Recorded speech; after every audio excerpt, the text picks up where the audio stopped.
Welcome to the Crime for Sleep channel. Let me know where you're watching from and what time it is. And don't forget to like, comment, and subscribe. Story 1. She had never been to that neighborhood before, never walked down that street. But as she passed a row of old houses, one caught her eye. The porch light flickered. The front door stood ajar. Then a voice called from inside. "Welcome home, Sarah." Her blood ran cold. No one there should have known her name. The evening fog rolled gently through Oak Ridge Heights, a forgotten suburb where Victorian homes stood like neglected sentinels. Detective Morgan Reese pulled her car alongside the curb, the tires crunching softly on scattered autumn leaves. In the passenger seat, a manila folder held what little they knew. Sarah Winters, 34, reported missing 3 days ago after failing to return from what she had told friends was just a quick errand. The detective's fingers traced the edge of the folder as her eyes traveled up the weathered steps of 1418 Willow Lane. The porch light still flickered rhythmically, casting moving shadows across peeling blue paint. The neighbor who had called it, an elderly Mrs. Finch from across the street, sat wrapped in a cardigan on her own porch, watching. She had reported hearing a woman scream 2 nights prior, then nothing. Just the porch light flickering on and off, and the front door that remained partially open, despite the autumn chill. "No one's gone in or out since," Mrs. Finch had told the patrol officers. "Not a soul." Morgan ascended the steps carefully, the wood creaking beneath her weight. Her partner, Detective Alan Hayes, followed close behind, his breathing steady in the quiet street. The air smelled of wet leaves and something out of place, perhaps old perfume or cleaning chemicals, the type of scent that clings to empty rooms long after their occupants have gone. "Sarah Winters never lived here," Hayes murmured, consulting his notes. According to her roommate, she had no connection to this neighborhood at all. "And yet someone called her by name," Morgan replied, her voice barely above a whisper. Inside, the house was a study in contradictions. A layer of dust covered most surfaces, but there were clean paths through it, recent movements carefully traced in the stillness. The living room contained furniture draped in sheets, untouched for what appeared to be years. But on the coffee table sat a teacup, the liquid inside still warm to the touch. The detectives moved through the rooms methodically, their flashlights creating pools of light in the growing darkness. The house seemed to absorb sound, wrapping each footstep in a blanket of silence. In the kitchen, they found dishes in the sink recently used, recently washed. A calendar on the wall was turned to the current month, though the paper had yellowed with age. "Place has been abandoned for years according to county records," Hayes said, checking his phone. "Last registered owner was a Margaret Holloway, died in 2011. No next of kin came forward. Bank foreclosed but never sold it." Morgan's attention drifted to a collection of photographs arranged on the mantelpiece. They showed a family mother, father, 2 daughters from decades past, their faces faded behind dusty glass, but at the end of the row stood a modern frame. Inside was a photograph of Sarah Winters, smiling on a beach somewhere, the wind catching her hair. It was the same photo that had been circulated with the missing persons report. "Hayes," Morgan called softly. Her partner approached, brow furrowing as he studied the photograph. "How is this possible?" he whispered.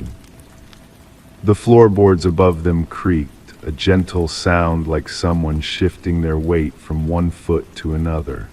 Both detectives looked up at the ceiling, then at each other. Morgan unholstered her weapon, nodding toward the staircase. The upper floor was darker still, the windows covered with heavy drapes that blocked the street lights. 4 doors lined the hallway, all closed except one, the last on the right, from which spilled a soft yellow light. Morgan approached it slowly, Hayes close behind, the old floorboards announcing each careful step despite their best efforts. The room at the end of the hall had once been a bedroom. Now it was something else entirely. The walls were covered with photographs of Sarah Winters at the grocery store, walking to work, sitting in a coffee shop. Some appeared to have been taken from a distance, others through windows. On a desk sat several notebooks filled with meticulous handwriting, documenting Sarah's movements over months. She was being stalked, Hayes whispered, leafing through one of the notebooks.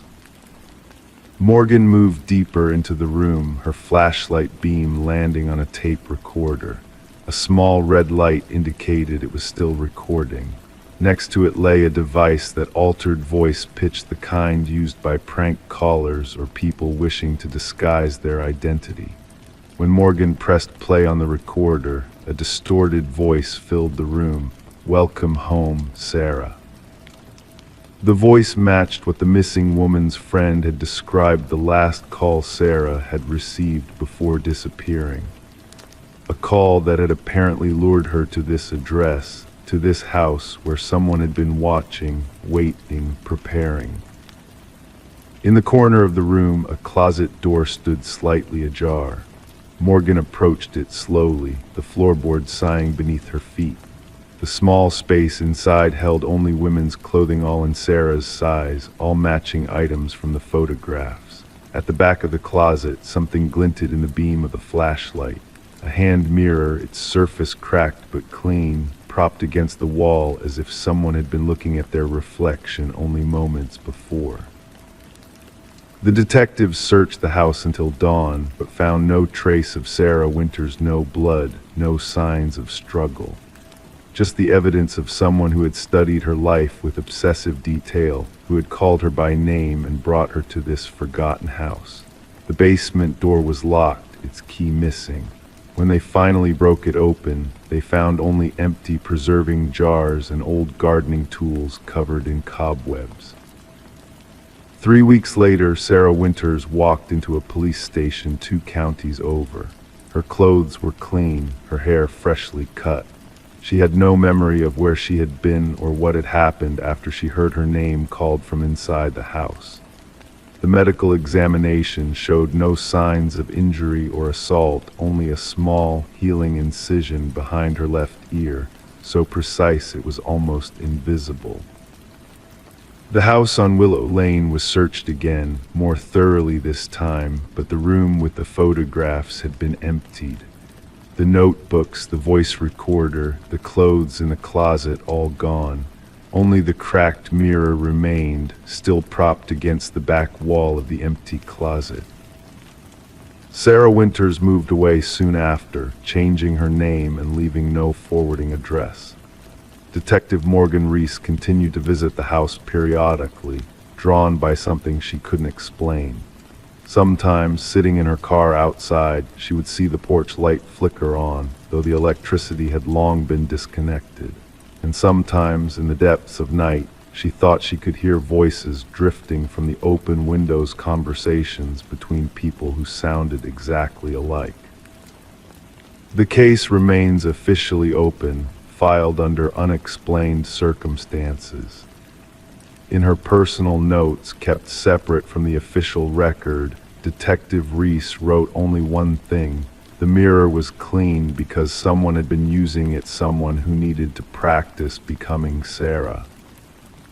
Mrs. Finch still sits on her porch across the street, watching the house that stands empty once more. Occasionally she sees women walking past, women who pause, look up, and seem drawn to the darkened structure. Women who never appear again. And sometimes, in the still hours before dawn, she hears the front door creak open, followed by a voice calling a name, a different name each time. The porch light continues to flicker, whether anyone is home or not.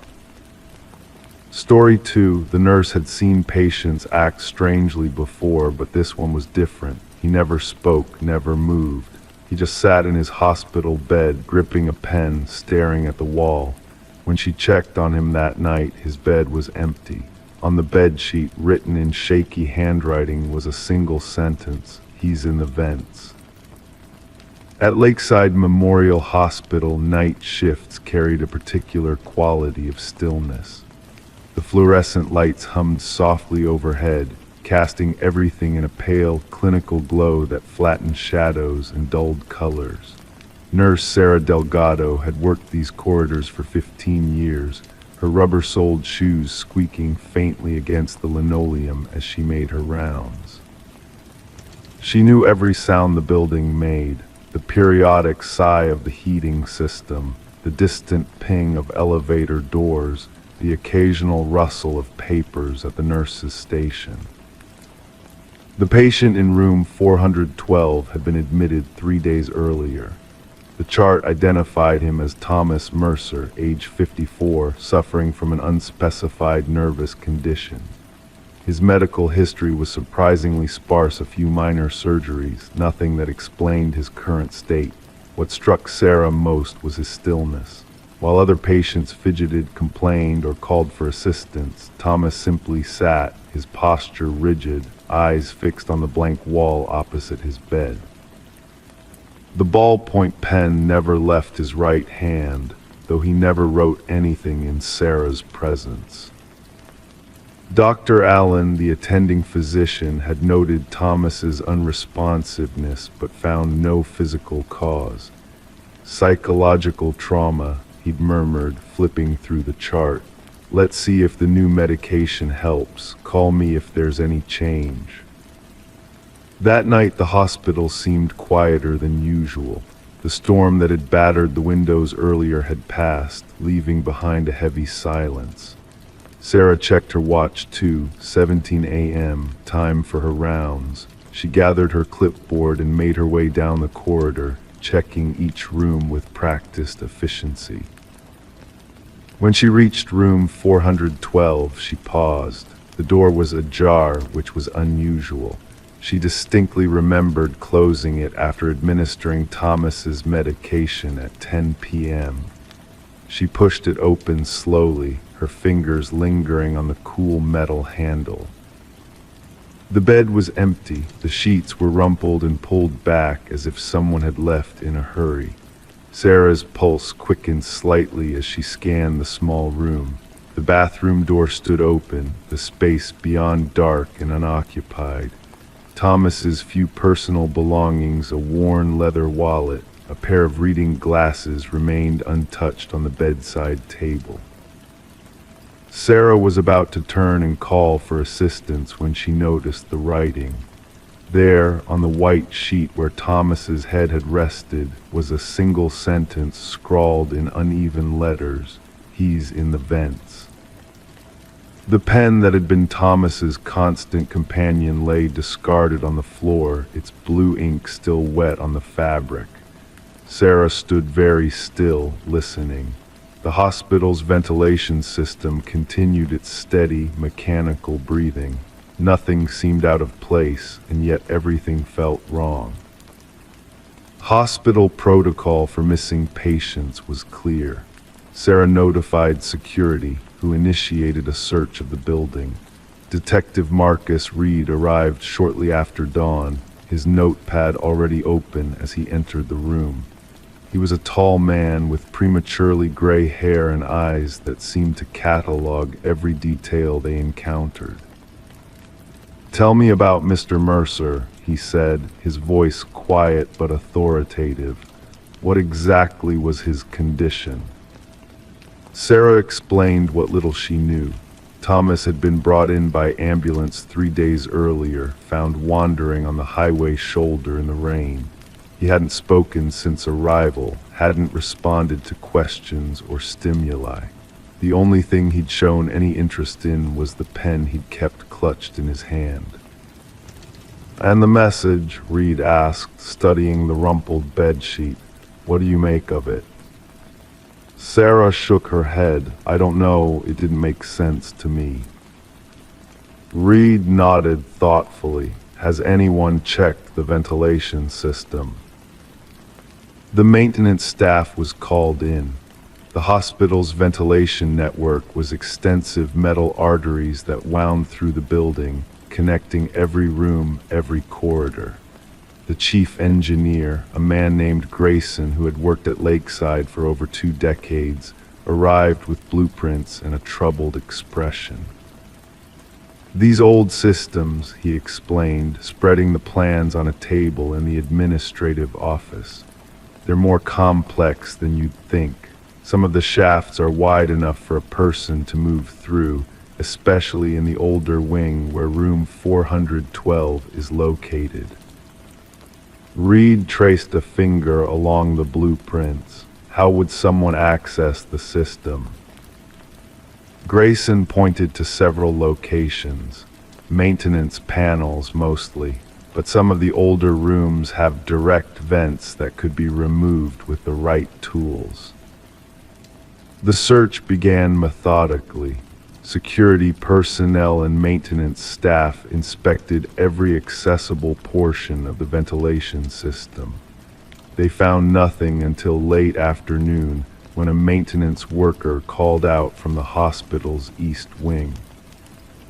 In a narrow shaft connecting to the basement, they discovered a small collection of items: a hospital gown neatly folded, a patient identification bracelet cut cleanly in half, and a folded piece of paper.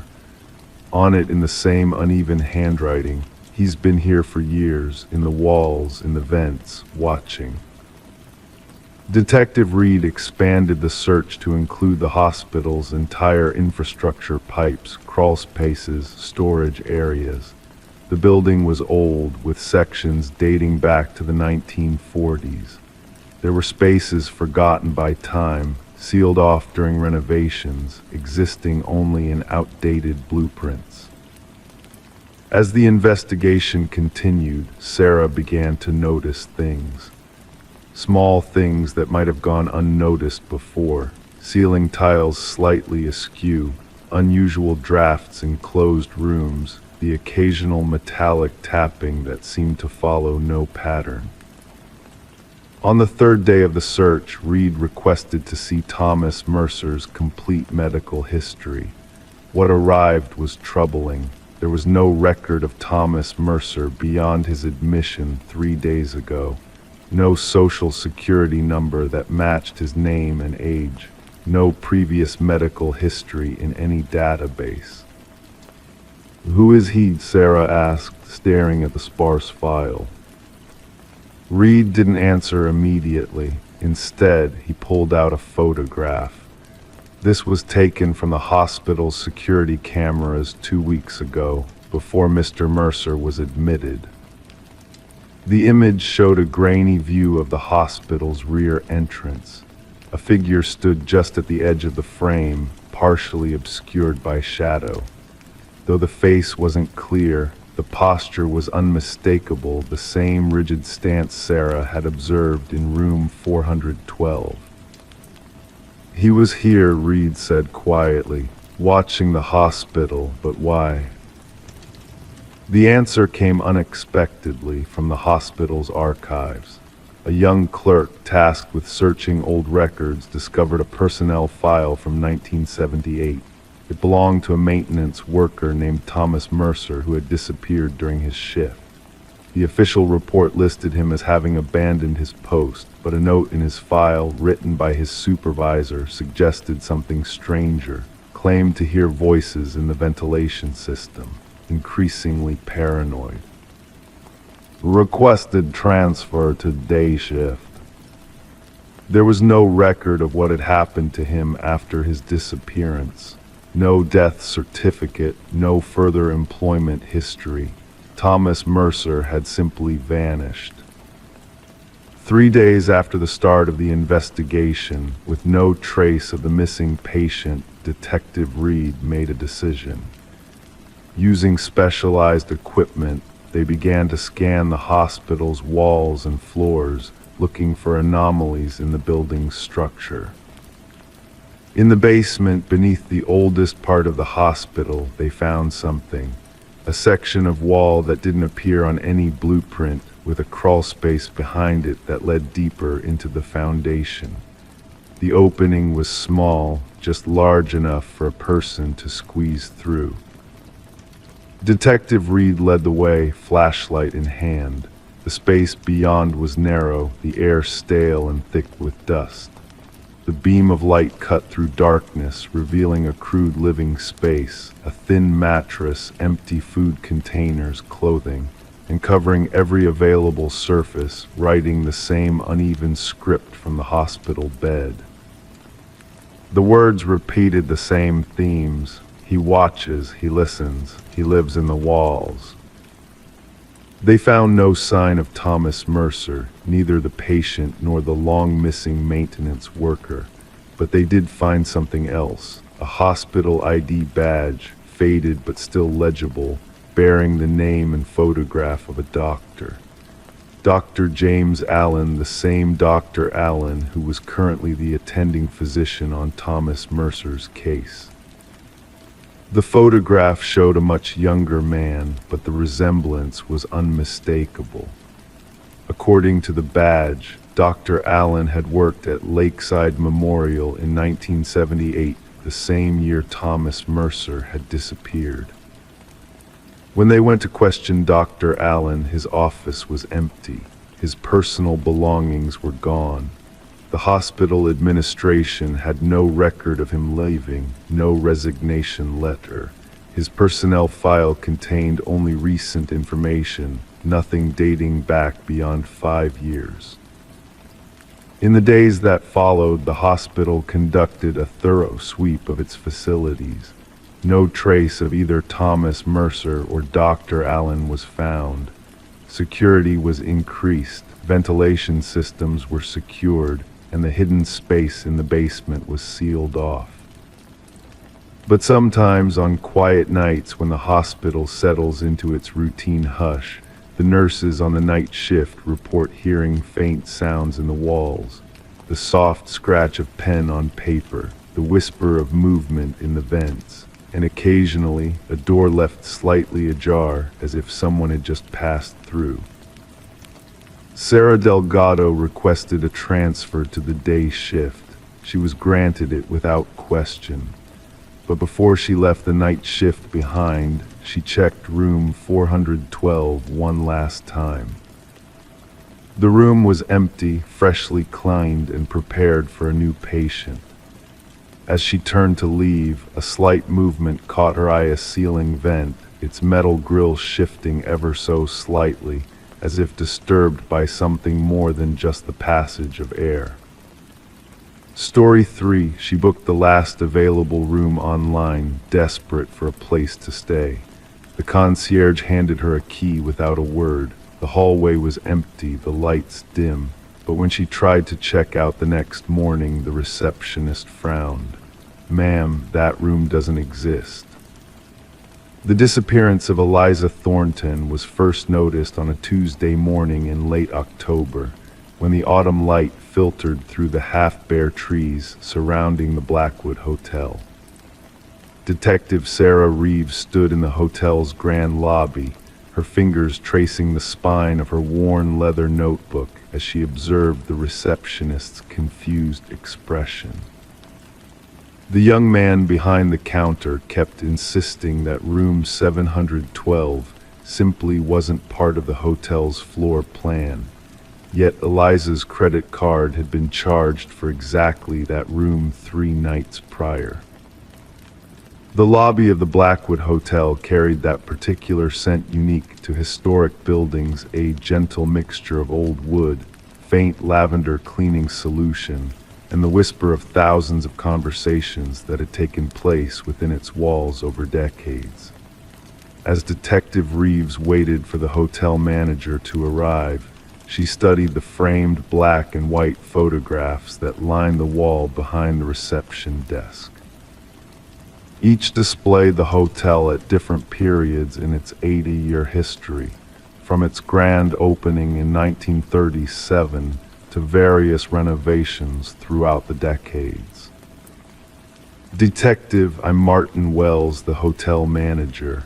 A thin man with wire-rimmed glasses approached, his footsteps making no sound on the plush burgundy carpet. I understand there's some confusion about one of our rooms." The detective nodded slowly, opening her notebook with deliberate care. "Yes, Mr. Wells, I'm investigating the disappearance of Eliza Thornton, who, according to her sister, checked into this hotel 5 days ago. She was supposed to attend a conference and return home to Chicago on Sunday. She never arrived home, and her last known location was here." The manager's brow furrowed as he led Detective Reeves to his office, a small room with dark wood paneling and a single window overlooking the hotel gardens. The heating system hummed quietly in the background, creating a cocoon of warmth against the chill October air outside. On his desk sat a large blueprint of the hotel, yellowed at the edges from years of handling. "This is the most recent floor plan," Wells said, his finger moving across the 7th floor. "As you can see, we have rooms 701 through 711, then 713 through 720. There is no room 712. There never has been." Detective Reeves removed her phone and swiped to a photograph sent by Eliza's sister, a receipt from the Blackwood Hotel, clearly showing a charge for room 712. The manager's confusion seemed genuine as he studied the image, the soft ticking of an antique clock on his bookshelf marking the passing seconds. "Our system shows no record of an Eliza Thornton staying here," he said finally, his voice barely above a whisper, "and I can assure you that room doesn't exist." The detective requested access to security footage from the past week. As they made their way to the security office in the basement, she noticed the temperature dropping with each step down the narrow staircase. The security guard, a retired police officer named Jenkins, greeted them with a nod and a cup of coffee that steamed in the cool basement air. "Here's all our footage from the past week," Jenkins said, his chair creaking as he leaned forward to navigate through the files on his computer. "What day did she supposedly check in?" "Thursday evening around 8 p.m., Detective Reeves replied, settling into a chair beside him. The faint hum of the computer's cooling fan was the only sound in the small office as Jenkins pulled up the relevant footage. The grainy black and white video showed the lobby on Thursday night. At precisely 8:17 p.m., a woman matching Eliza's description entered, pulling a small suitcase behind her.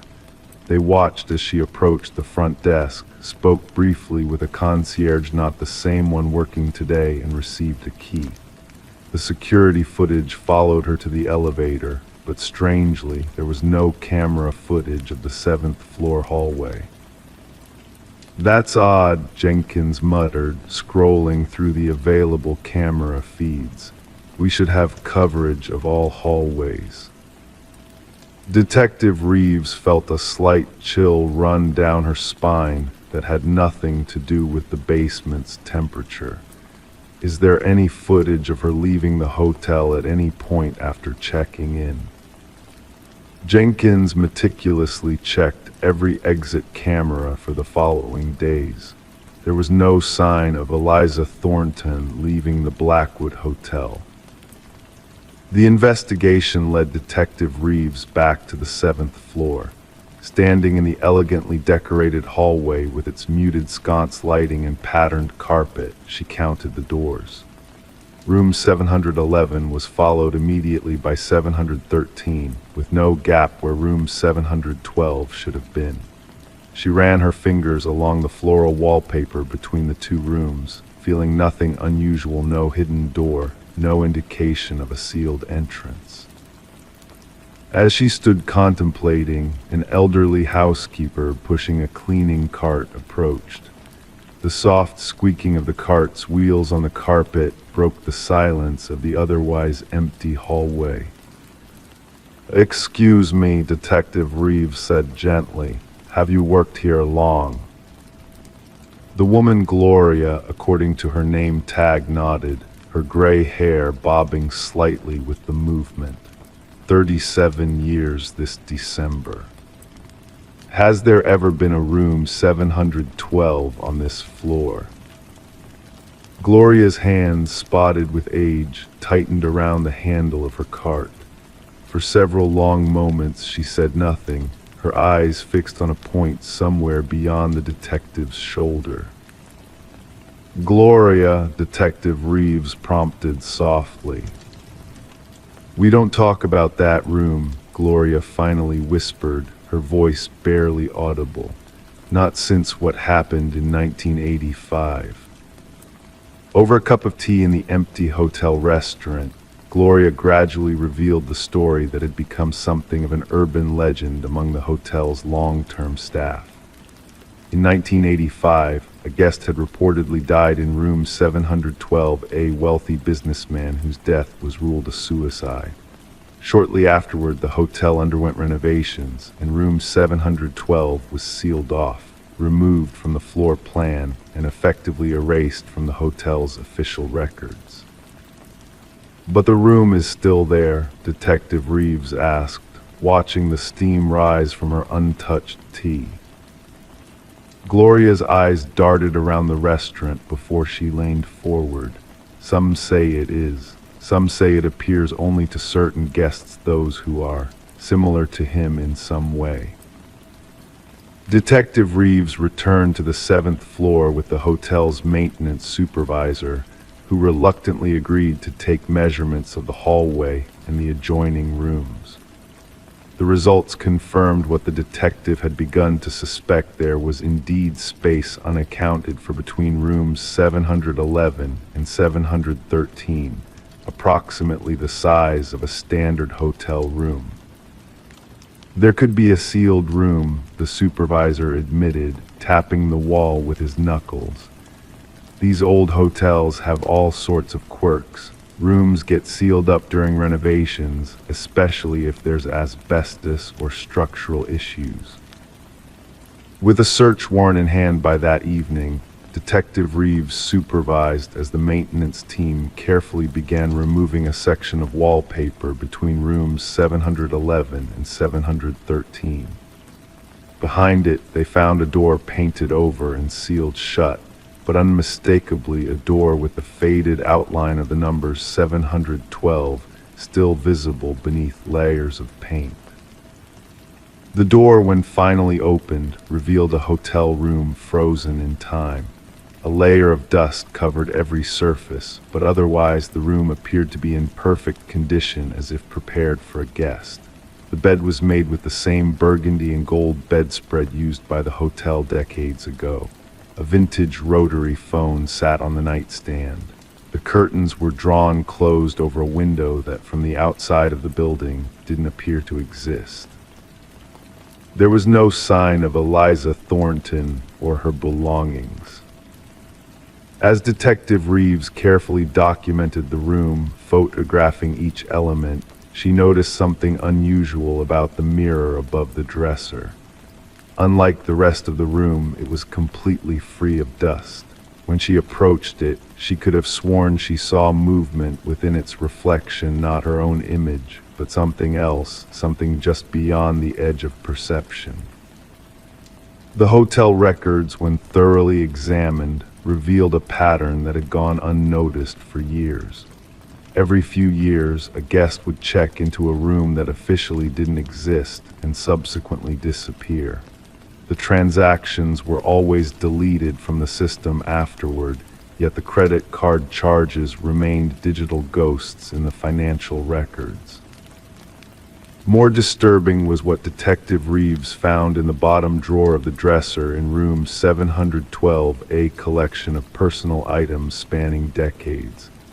A man's pocket watch from the 1940s, a woman's compact from the 1970s, a business card holder from the 1990s, and most recently, a smartphone in a pink case with the initials E.T. Eliza Thornton. The case of room 712 at the Blackwood Hotel remains officially unsolved. The room has been permanently sealed, this time with concrete and steel behind the reconstructed wall. The hotel continues to operate, its elegant facade giving no hint of the mystery it contains. Detective Reeves still visits the Blackwood Hotel occasionally, standing in the 7th floor hallway between rooms 711 and 713, listening for sounds that shouldn't be there. Sometimes, late at night when the hallway is empty, she swears she can hear the faint ringing of an old rotary phone coming from somewhere behind the wall, calling out to the next unsuspecting guest who might be desperate enough to book the last available room that isn't on any map. Story 4, the dressing room mirrors were sleek, well-lit, flawless. She tried on a jacket, turning to check the fit, but when she moved, her reflection didn't. For Detective Elias Mercer, the Willowbrook Mall case began as a notation in his weathered leather journal, a simple date, time, and location. Nothing in his 16 years with the Riverdale Police Department had prepared him for what the security footage would reveal. The way he sipped his coffee that morning, slow and deliberate, would be the last normal moment of his career. The steam rising from the mug curled into the air of his office like a question mark. The mall's fluorescent lights buzzed quietly overhead as Mercer walked the polished tile floors 3 days after the incident. The retail spaces hummed with normalcy, cashiers scanning items, shoppers browsing racks, but Mercer felt the dissonance. Department store music played softly in the background, a melody that seemed discordant now. His shoes made soft clicking sounds that echoed just enough to be noticed in the high-ceilinged space.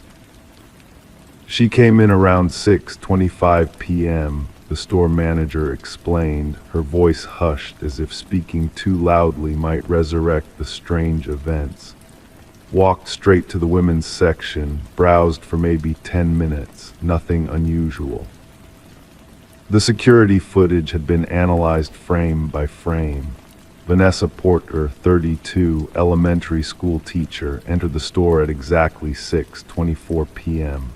The cameras tracked her movements through the cosmetics section, past housewares to the clothing department. Her hand reached out, fingers grazing fabrics as she moved. At 6:37 p.m., she selected 3 items and walked toward the fitting rooms. Our attendant remembers her, the manager continued, leading Mercer past racks of clothing that swayed slightly in the air conditioning's gentle current. Said she seemed happy, mentioned something about a dinner date that weekend. The fitting room attendant, a college student with tired eyes, nodded when asked. She took in a black blazer, gray slacks, and a blue blouse. I gave her room number 4. Her fingers worked nervously at the edge of her employee badge. I heard nothing unusual, just silence. The fitting rooms stood in a row along the back wall, each door identical cream-colored with brushed nickel handles that felt cool to the touch. Number 4 remained sealed with police tape, its surface unmarked except for a small silver room number. Mercer placed his palm against the door, feeling the smooth veneer, wondering about the last moments before everything changed. What they knew came primarily from the security camera positioned high above the fitting room corridor. Vanessa entered room 4 at 6:41 p.m. For 8 minutes, nothing happened. Then at 6:49 p.m., the door opened slowly. She stepped out, looked directly at the camera for 3 long seconds, then turned and walked away, leaving the clothing items behind. But the woman who exited wasn't Vanessa Porter. The facial recognition software confirms it. Mercer's partner, Detective Anna Reeves, had explained earlier that day. Her voice remained level despite the impossibility of her words. Same height, similar build, but 19 distinct facial markers that don't match. Whoever walked out of that fitting room wasn't the same person who walked in. The missing person report came 24 hours later when Vanessa didn't return home. Her car remained in the mall parking garage, her purse found in fitting room 4 along with her cell phone. The selected clothing items hung neatly on hooks inside, as if waiting for a customer who had simply vanished. Mercer stood now in the emptiness of room 4, absorbing the ordinary details: a small bench, hooks for clothing, and the mirror that covered the entire back wall.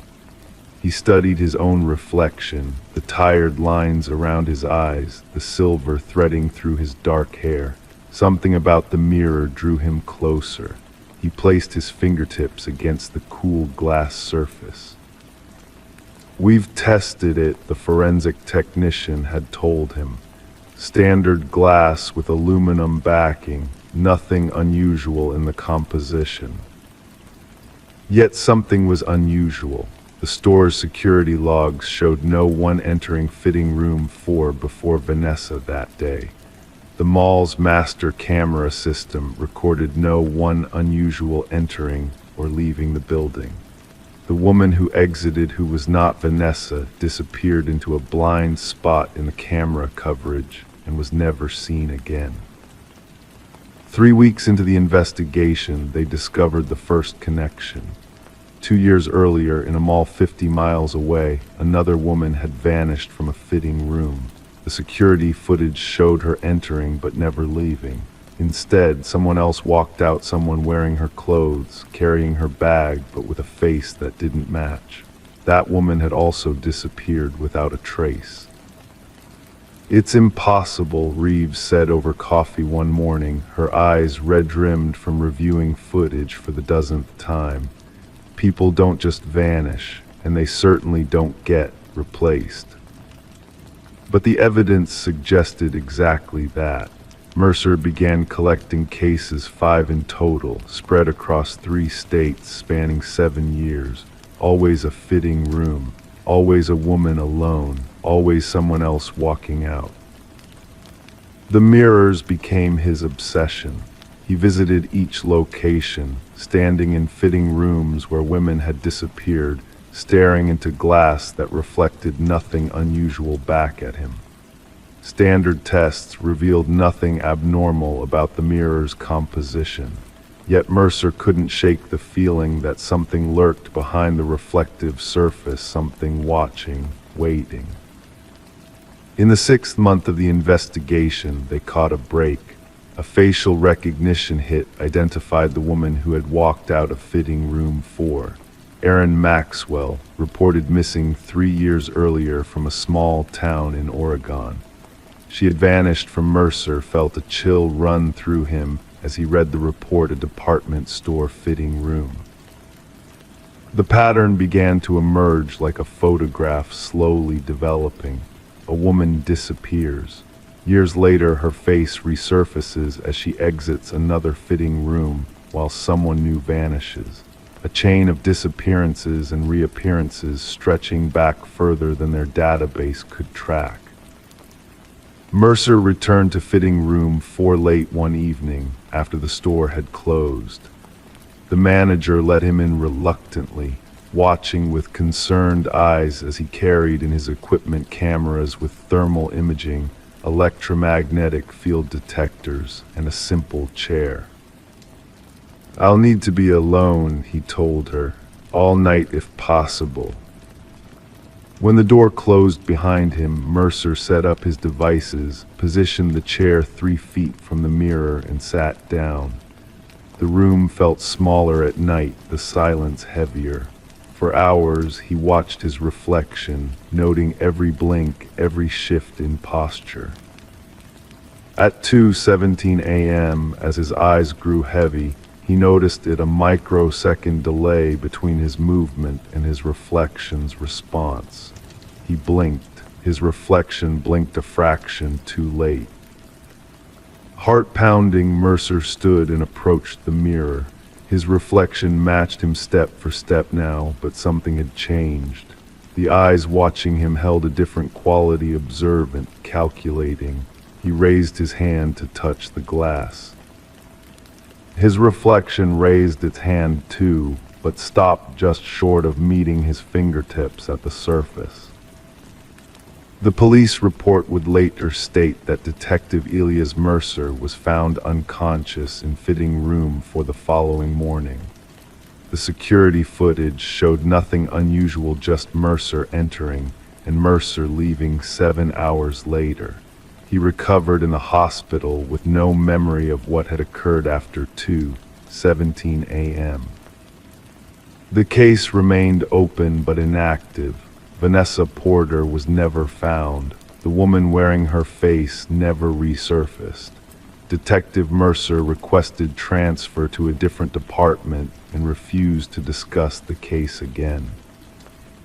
But sometimes, late at night, Mercer would stand before the mirror in his bathroom, watching his reflection with wary eyes. And sometimes, just sometimes, he thought he caught it moving a moment too late, as if it were watching him rather than reflecting him. In those moments, he wondered who was really looking back at him from behind the glass, and he wondered how long it had been there, waiting. Story 5. The cafe was almost empty when the man sat across from her. "Long time no see," he said with a smile, but she had never met him before. He started talking about her childhood, her hometown, things he shouldn't know. Then he leaned closer. "You don't remember me, do you?" Emma Reynolds felt her coffee cup grow cold between her fingers as she studied the stranger's face. The afternoon light filtered through the cafe's dusty windows, casting long shadows across the worn wooden table that separated them. Outside, rain began to tap gently against the glass, creating a soft, rhythmic backdrop to this unsettling encounter. "I'm sorry," she said, her voice steady despite the unease creeping up her spine, "but I don't think we've met." The man, mid-40s, with salt and pepper hair and eyes that seemed to catalog her every movement, simply smiled. His fingers drummed once, twice on the table's surface before going still. "You grew up in Pinewood, the blue house on Maple Street. Your bedroom window faced the oak tree where you hung a tire swing when you were 9. He paused, watching recognition flicker across her face. "Your mother collected ceramic birds. You broke the blue jay when you were 12 and glued it back together before she noticed." The cafe's ambient noise seemed to fade away, leaving only the sound of Emma's heartbeat in her ears. These weren't facts anyone could find online. These weren't casual observations. This was her life, private moments she barely remembered herself. Detective Marvin Collins sipped his black coffee as he reviewed the case file spread before him. The precinct was quiet at this hour, 3:27 a.m. according to the analog clock on the wall, its ticking a metronome counting the hours of another sleepless night. The fluorescent lights hummed overhead, casting a sterile glow over the scattered photographs and reports. Collins had been working homicide for 17 years, but the Reynolds case had lodged itself under his skin in a way few others had. Emma Reynolds, 34, found dead in her apartment 2 weeks after reporting a strange encounter at the Westside Cafe. No signs of forced entry, no apparent struggle. Just a woman lying peacefully on her sofa, as if she'd fallen asleep watching television, except for the nearly imperceptible pinprick on her neck, so small the first responding officers had missed it entirely.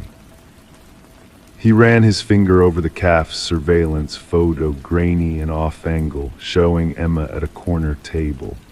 Across from her, partially obscured by a support beam, sat a figure Collins couldn't properly identify. Male, average build, dark clothing. The timestamp read 2:43 p.m., October 12th. The detective reached for the witness statement. The barista remembered little, a slow day, few customers. She recalled Emma seemed tense during her conversation, but assumed it was a challenging date or perhaps work stress. The stranger paid cash, left no receipt, no usable fingerprints on the table or cups. Collins closed his eyes, feeling the weight of sleeplessness behind them. When he opened them again, he focused on the toxicology report. An unusual compound had been found in Emma's bloodstream, a modified benzodiazepine, the lab suggested, but one they couldn't precisely identify. Something new, something engineered. In the dim light of his apartment, Dr. Marcus Webb carefully transcribed another entry into his leather-bound journal. His handwriting was methodical, precise, each letter formed with deliberate care as he documented his observations. The laptop beside him displayed Emma Reynolds' social media profile, open to photos from her childhood family gatherings, school events, everyday moments that most would scroll past without a second thought. Subject showed expected physiological responses to specific memory triggers, he wrote.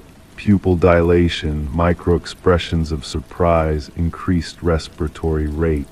He paused, tapping his pen against the page before continuing.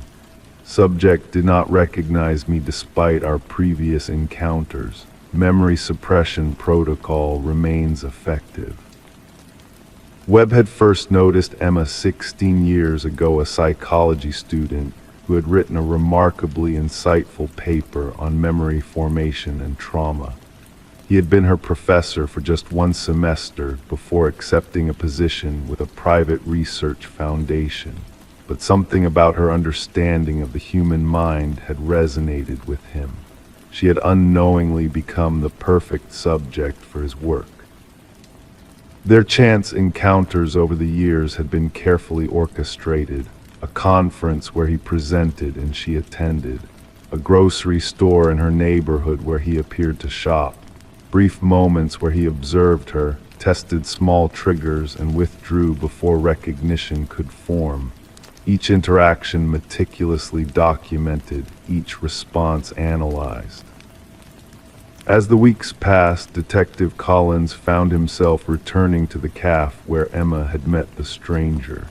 He would sit at the same table, order the same drink. She had chamomile tea with honey, and try to see the space through her eyes.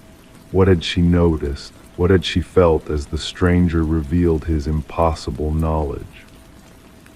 The case file grew thicker. Emma's medical history showed nothing remarkable until Collins discovered she had participated in a university sleep study during her sophomore year. The records were sparse, just dates and compensation amounts, but the program had been run by a Dr. Marcus Webb, who had left academia shortly after to work for a neuroscience research foundation with government contracts. When Collins tried to contact Webb, he encountered a series of administrative barriers.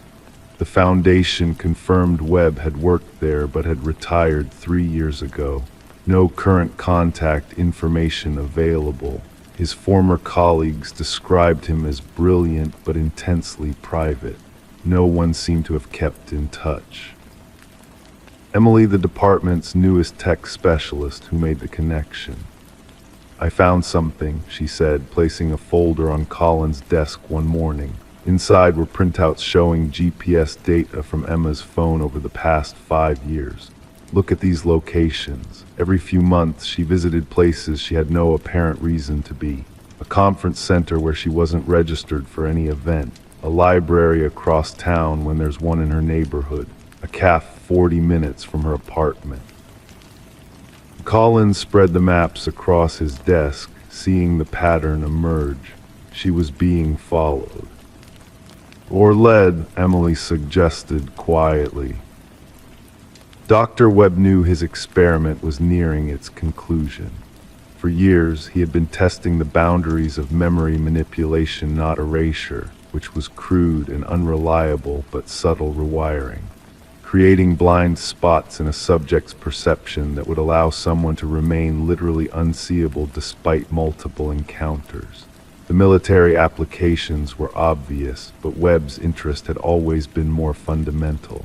How malleable was human consciousness? how much of our reality was constructed rather than perceived. Emma had been his most successful subject, genetically predisposed to the specific neurotransmitter response his compounds targeted. Each encounter had reinforced the pathways he had established during that university sleep study where it had all begun. Each meeting had been forgotten, yet each had left its trace in her unconscious mind. The final meeting at the cafe had been different. This time, he had wanted her to remember. The carefully calibrated dose he had slipped into her tea was designed to unravel specific memory blocks while leaving others intact. He needed to observe the cognitive cascade as years of manipulated perception suddenly resolved themselves. What Webb hadn't anticipated was how Emma's mind would respond to this deliberate unraveling. The human brain, when forced to reconcile contradictory realities, sometimes chooses the path of least resistance. 3 days after their cafe encounter, Emma Reynolds had called a local reporter rather than returning to the police. Her voicemail, rambling but articulate, spoke of a man who had been following her for years, a man her mind had been unable to see or remember. A man who had been experimenting on her without her knowledge or consent. The reporter concerned had contacted the police. When officers conducted a welfare check, they found Emma peaceful, still, and beyond reaching. In the silent hours of another sleepless night, Detective Collins sat at his kitchen table, surrounded by case notes and photographs. The investigation had officially stalled. No conclusive evidence tied Dr. Webb to Emma's death. The unusual compound in her system couldn't be definitively linked to any known laboratory. The case would soon join the others in the cold case files, a box on a shelf gathering dust. But Collins knew, in the hollow space beneath his rational mind, in the part of him that recognized patterns beyond evidence, he knew. And he wondered how many others Dr. Webb had encountered over the years. How many had sat across from him at quiet tables, feeling that strange sense of familiarity they couldn't quite place. How many had heard him say, "You don't remember me, do you?" and felt their reality begin to unravel.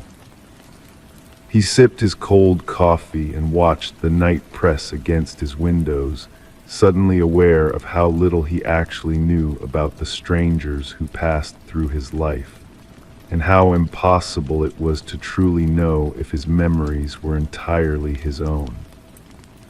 Story 6. The amber glow of streetlights filtered through the maple trees outside the Montgomery home, casting long shadows across neatly trimmed lawns. Detective Sarah Harlow stood at the edge of 8-year-old Emma Montgomery's bedroom, watching as forensic technicians dusted the white wooden windowsill with fine black powder. The room smelled of lavender and something else, a faint mustiness that didn't belong in a child's bedroom. Outside, the October wind whispered through leaves, carrying the promise of colder days to come. "Tell me again about yesterday afternoon," Sarah said softly, her voice barely disturbing the methodical rhythm of the crime scene technicians. Mrs. Montgomery sat on her daughter's bed, one hand absently smoothing the pink comforter while Emma leaned against her side, clutching a porcelain doll with unnaturally bright blue eyes. "It was just after 4, Mrs. Montgomery began, her gaze fixed on the window. "Emma had just come home from school. I was in the kitchen preparing dinner when she came running in, talking about a new doll." Sarah jotted notes in her leather-bound notebook, the pages making a soft, rustling sound as she turned them. The weight of the pen felt reassuring between her fingers, something solid in a case that already seemed to be dissolving into impossibility with each passing hour. "And the doll wasn't there earlier?" Sarah asked, careful to keep her tone neutral, conversational. No, Mrs. Montgomery's voice grew firmer. I vacuum Emma's room every morning after she leaves for school. There was no doll on that windowsill. Emma looked up, her small fingers tightening around the doll's delicate waist. She was waiting for me, the girl said, her voice clear in the hushed room. I saw her from the driveway when I got off the school bus. She was sitting right there, watching. Sarah crouched down, bringing herself to eye level with Emma. The detective wore no perfume, no scented products, just the clean smell of unscented soap that wouldn't contaminate a crime scene. She'd learned early in her career that children notice things adults often missed. "May I see your doll, Emma?" The child hesitated, then slowly extended her arms. The porcelain doll was heavier than it looked, perhaps 12 inches tall, with a face that had once been carefully painted but now showed signs of age. The cheeks retained a hint of blush, but fine cracks webbed across the pale porcelain. Its dress was yellowed lace, intricate but unmistakably antique. Sarah turned it over carefully, looking for a maker's mark or any identifying features. "Officer Chen," Sarah called softly. The young officer approached, his footsteps deliberately quiet on the carpeted floor. "Would you mind taking some photographs of this doll? Every angle, please." As Chen worked, Sarah moved to the window, where the light technician was carefully lifting a series of prints from the outer glass pane.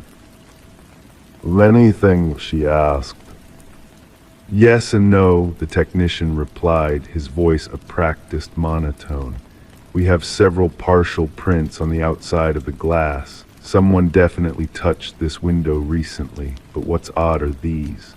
He gestured to a series of small, dusty footprints on the interior windowsill. They're pointing inward, as if someone small climbed in.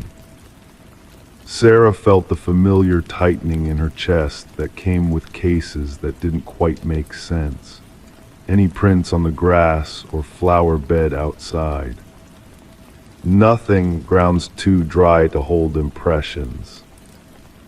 Later that evening, as darkness settled completely over the quiet suburban neighborhood, Sarah sat in her car parked across from the Montgomery home.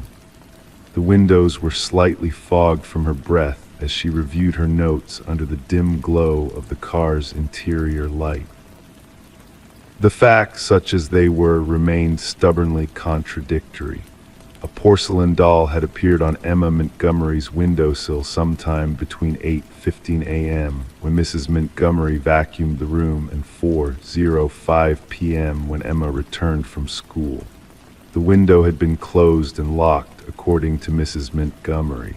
No other items in the home were disturbed. Nothing was missing. Sarah scrolled through the photographs Officer Chen had sent to her phone. The doll was oddly familiar, though she couldn't place why. She expanded one image, focusing on the tiny maker's mark partially visible on the back of the doll's neck. Hartwick Dolls, 1924. A search through the department's database revealed nothing about Hartwick Dolls, and a wider internet search yielded only sparse information about a small doll-making company that had operated in the county during the 1920s before closing after a factory fire in 1925. Sarah's phone vibrated. A text from her partner, Detective Marcus, read, "You need to see this. Similar report from 1987, same neighborhood." The following morning found Sarah in the basement archives of the police station, surrounded by the musty scent of aging paper and the soft hum of ancient fluorescent lights. The case file from 1987 was thin, just a few typewritten pages and several Polaroid photographs paper-clipped together. "April 12, 1987, Marcus read aloud, his deep voice barely above a whisper despite the emptiness of the archive room. 6-year-old Rebecca Wilson reported finding a porcelain doll on her windowsill after school. Parents reported window had been locked, no signs of forced entry. Sarah spread the photographs across the metal table. The doll in the images was unmistakably similar to the one Emma Montgomery had found, the same painted face, the same lace dress, though in these older photographs the dress appeared newer, less yellowed by time. "What happened with the case?" Sarah asked, though the thinness of the file already suggested the answer. "Nothing," Marcus replied. "It was filed as unexplained. No further incidents were reported." And the Wilson family moved away about a month later, according to the notes. Sarah pulled another file from the box, this one from 1952, even thinner than the 1987 case. The details were sparse but eerily similar. A child, a doll appearing on a windowsill, confused parents, no explanation found. As she closed the file, something slipped out, a small newspaper clipping, yellowed with age. The headline read, "Local girl still missing after 3 weeks." The article described the disappearance of 7-year-old Margaret Hartwick, daughter of the owner of Hartwick Dolls, who had vanished from her bedroom on a cold October night in 1924. The only clue, the article stated, was a strange set of footprints on the girl's windowsill, pointing inward as if someone had climbed in rather than out. That evening, Sarah returned to the Montgomery home. The air felt heavier now, the tree branches scraping against the darkening sky like fingers against glass. Mrs. Montgomery met her at the door, her face drawn with new lines of worry. "Emma won't put the doll down," she whispered. "She says it gets sad when she tries to leave it somewhere." In Emma's room, the child sat cross-legged on her bed, whispering to the doll. When she saw Sarah, she smiled but didn't loosen her grip on the porcelain figure. "Emma," Sarah said gently, settling onto the edge of the bed, "can you tell me more about your doll? Does she have a name?" Emma looked down at the doll, then back at Sarah. "She says her name is Margaret," the girl replied, "and she says she's been looking for a way home for a very long time." Sarah felt a chill that had nothing to do with the October air seeping through the window frame. And where is home, Emma? The little girl's expression turned suddenly serious, her eyes seeming older than her years as she looked toward the window. She doesn't remember anymore, that's why she keeps looking, but she says she likes it here. She thinks maybe she'll stay. Later that night, Sarah sat in her car once more, watching the Montgomery house. The lights went out one by one: kitchen, living room, parents' bedroom. Only Emma's room remained illuminated, a soft glow behind curtains that occasionally shifted with the movement of someone or something inside. Sarah's phone buzzed with a text from Marcus. 1924 newspaper archives mention Hartwick's daughter had a favorite doll that went missing when she did. No description found. The detective turned off her phone and leaned back, her eyes never leaving the window of Emma's room. In the stillness of the night, she thought she could see a small silhouette sitting on the windowsill, looking out or perhaps looking in. The wind picked up, rustling through the maple trees, carrying dead leaves across the neatly trimmed lawn. Sarah wondered, as the light in Emma's room finally went out, whether footprints might be found on the windowsill come morning, and which way they might be pointing. Story 7. The gas station was open, the doors unlocked, the shelves stocked, but there was no clerk, no customers. The street outside was empty, cars parked, doors open, but no people. When he picked up a newspaper, the headline chilled him. "Do not trust them. They're WATCHING." Detective James Mercer stood in the fluorescent glow of the sunrise fuel stop, his shadow stretching long across the linoleum floor. The coffee in the pot behind the counter was still warm, giving off a rich aroma that filled the empty space. A half-eaten donut sat on a napkin, the bite marks fresh enough that the glaze hadn't hardened along the edges. Someone had been here recently.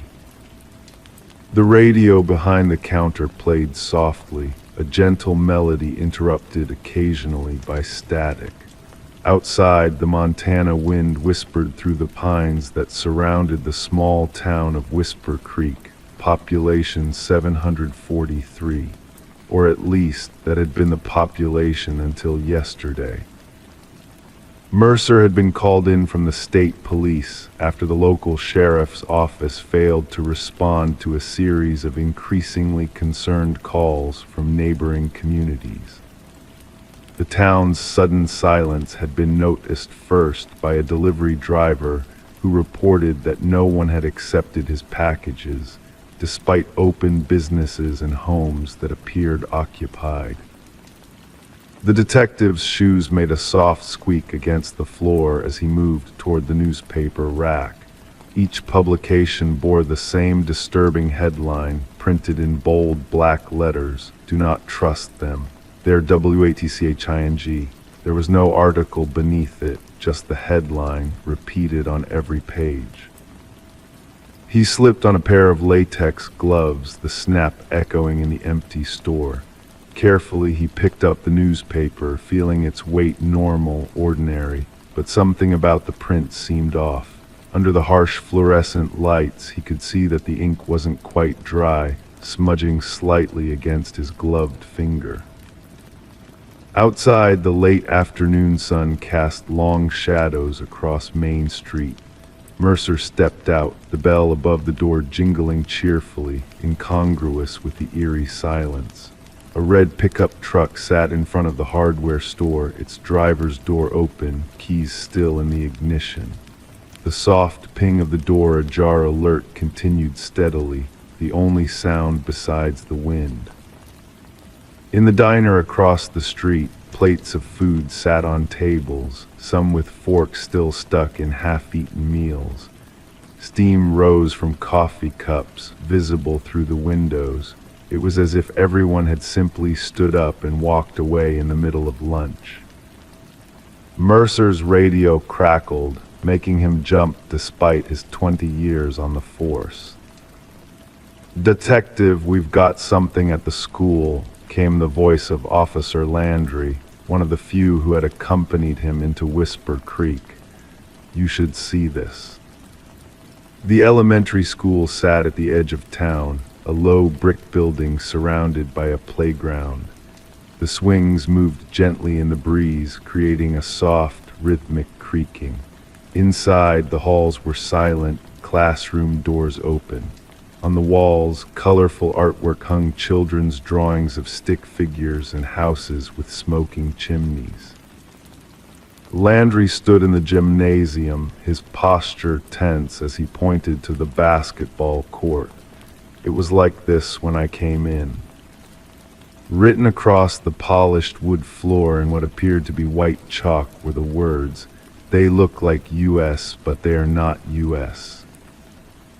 Mercer crouched down, studying the writing.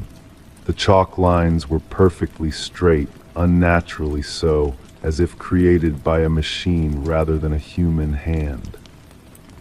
"Have you found any people at all?" Mercer asked, his voice sounding too loud in the empty gym. Landry shook his head. "Not one, but there's something else." He led Mercer to the principal's office, where a computer monitor glowed softly in the dim room. On the screen was a single document, a list of names every resident of Whisper Creek, arranged alphabetically. Next to each name was either a check mark or an X. "The last modification to this file was made yesterday at 2:17 p.m., Landry said softly. Then all internet and phone communication from the town stopped. As the evening drew on, Mercer and his small team gathered in the sheriff's office. The building was just as they had found it, unlocked, lights on, coffee in the pot. The dispatch radio occasionally emitted static, but no voices came through. "We've searched every building in town," Officer Chen reported, placing a map on the table.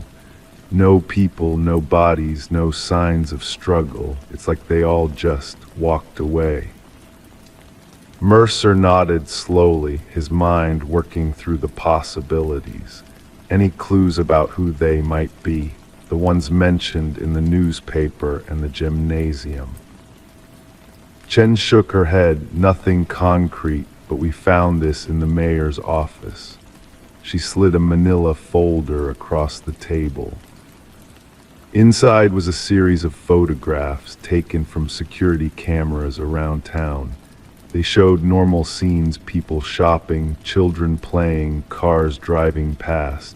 But in several images there were figures that seemed off. Their faces were slightly blurred, their movements captured in a way that made them look unnatural, almost robotic. "Could be a camera malfunction," Landry suggested, but his voice lacked conviction. Mercer studied the photos, feeling a chill creep up his spine despite the warmth of the room. "These were taken over the last month," he noted. "Look at the dates." The figures with the blurred faces appeared more frequently in the more recent photos.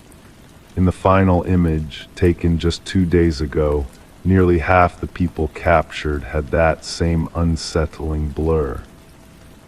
As night fell, the team decided to remain in the sheriff's office, none of them willing to separate in the empty town. The power remained on, but they lit candles anyway, the warm glow more comforting than the harsh overhead lights. Mercer couldn't sleep. He sat at the sheriff's desk, reviewing the evidence they had gathered. The newspaper headline, the message in the gym, the list of names with check marks in excess, the photographs. Something was happening in Whisper Creek, something beyond normal explanation. In the quiet of the night, he heard it, a soft, rhythmic sound coming from outside. Standing at the window, he peered into the darkness. There, moving down Main Street, was a procession of people. They walked in perfect unison, their steps synchronized, their faces expressionless. They didn't speak, didn't look around. They simply walked, heading toward the mountains that loomed in the distance. Mercer reached for his radio, then hesitated. In the moonlight, he could see their faces clearly. They were the people from the photographs, the ones with the blurred faces, but they weren't blurred now. They were perfect, too perfect. Their skin seemed to glow slightly, their movements too precise to be human. Behind them walked others, people with normal faces, eyes wide with fear, but bodies moving in that same unnatural rhythm, as if controlled by an unseen force. Mercer watched as the procession disappeared into the tree line. He knew he should alert his team, should document what he had seen. But a sudden, overwhelming feeling told him to stay silent, to keep still. In the morning, when the others awoke, he said nothing about what he had witnessed. Instead, he suggested they expand their search to the surrounding forest. As they prepared to leave, he noticed a small mirror on the sheriff's desk. When he glanced into it, just for a moment, he thought he saw his own face blur, then sharpen again. The wind picked up as they stepped outside, carrying with it the faint sound of footsteps, marching in perfect unison, moving steadily away from the empty town of Whisper Creek. To this day, the case remains unsolved. The townspeople of Whisper Creek were never found. The investigation was officially closed after 3 months, with no conclusive evidence of what had happened. Detective Mercer retired shortly after, moving to a remote cabin in the mountains. Sometimes, late at night, he thinks he hears them footsteps in perfect unison, moving through the forest. and sometimes when he catches his reflection in a window or a mirror, he could swear his face blurs just for a moment. And he wonders if they're still watching, if they're coming back, if perhaps they never really left at all. Story 8, the apartment was quiet that night. Not the comfortable silence of peaceful solitude, but the hollow emptiness that follows a major life change. David Mercer had just moved to Portland 3 days ago, leaving behind a 10-year career in Seattle and most of his possessions. The bare walls of his new place amplified even the smallest sounds, the occasional car passing outside, the refrigerator's soft hum, the faint creak of the floorboards beneath his feet. Earlier that day, David had finally gotten around to setting up his new phone. A fresh start, he had told himself. New city, new job, new number. He placed the sleek device on his nightstand, its screen casting a soft blue glow across the unfamiliar bedroom. The time read 11:42 p.m. He had no contacts saved yet, no history of calls or messages, just a blank slate mirroring his new life. The sudden shrill ring pierced the silence like a needle. David startled, his hand instinctively reaching for the phone. The screen illuminated with an incoming call. The number displayed was his own, his new number calling itself. He stared at it for several seconds, trying to make sense of what he was seeing. A technical glitch, perhaps, or some kind of phone company verification. When he finally answered, there was only breathing on the other end.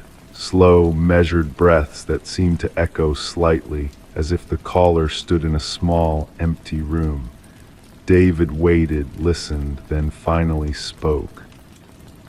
"Hello," his voice sounded strange to his own ears, tentative and thin. The breathing continued for 3 more seconds, then stopped abruptly. The call ended. Detective Eliza Warren sipped her coffee, grimacing at its bitterness as she reviewed the case file. The precinct was quiet at 7:30 a.m., just how she liked it. The morning sunlight filtered through the blinds, casting striped shadows across her desk and the open folder before her. "Third one this month," she murmured to herself, tapping her pen against the edge of the desk. 3 separate individuals, all new to the area, all with recently acquired phone numbers, all receiving calls from their own numbers, followed by strange occurrences.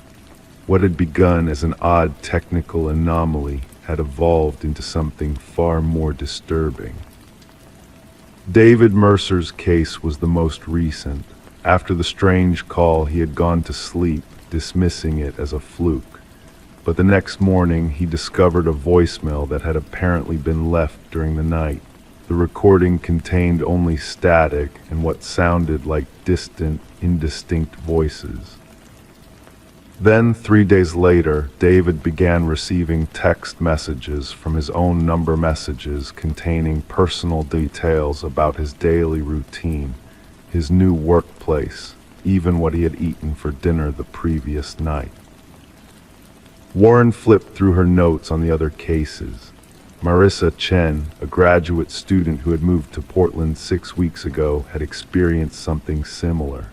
After the self-calling phone incident, she began finding small objects in her apartment slightly moved from where she had left them.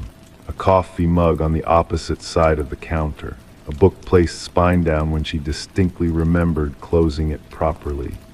Nothing stolen, nothing damaged, just moved, as if someone wanted her to notice.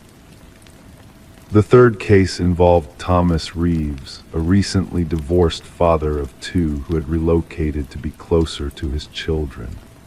After receiving the strange call from his own number, he began noticing a car parked across from his apartment building.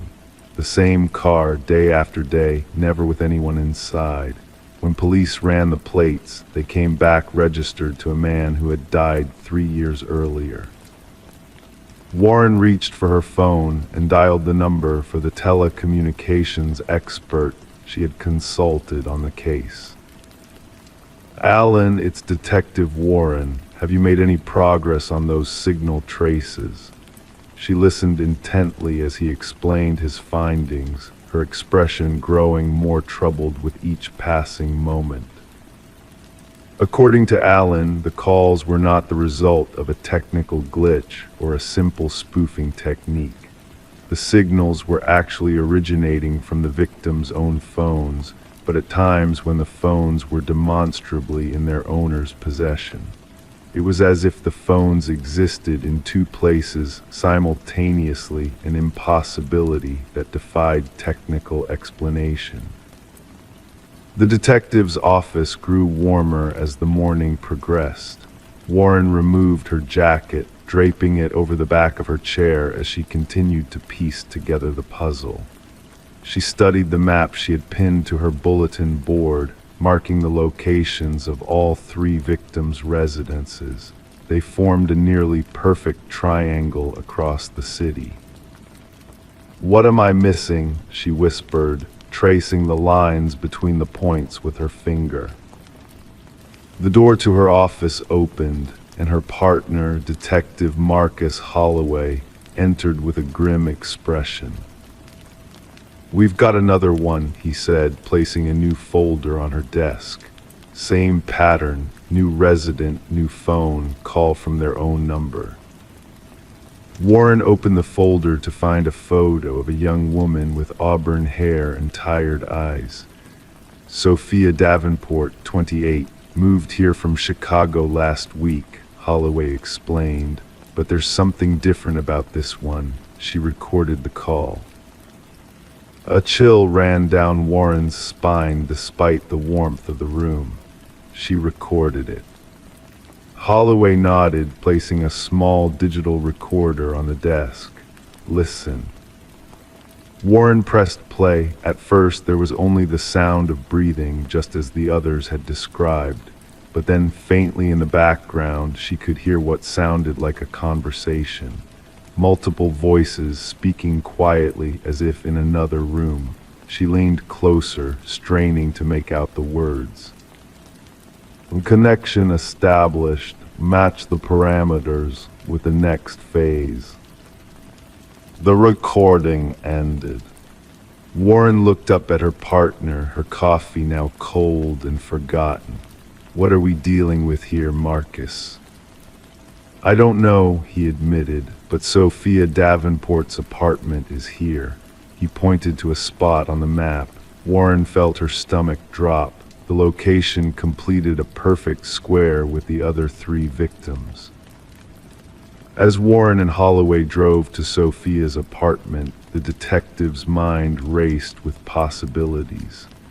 A coordinated stalking campaign, some kind of elaborate scam, or something else entirely. The building was quiet when they arrived, too quiet. Sophia's neighbor confirmed she had been home all morning, yet she wasn't answering her door. After several minutes of knocking, Warren made the decision to enter the apartment. Inside, everything was in perfect order.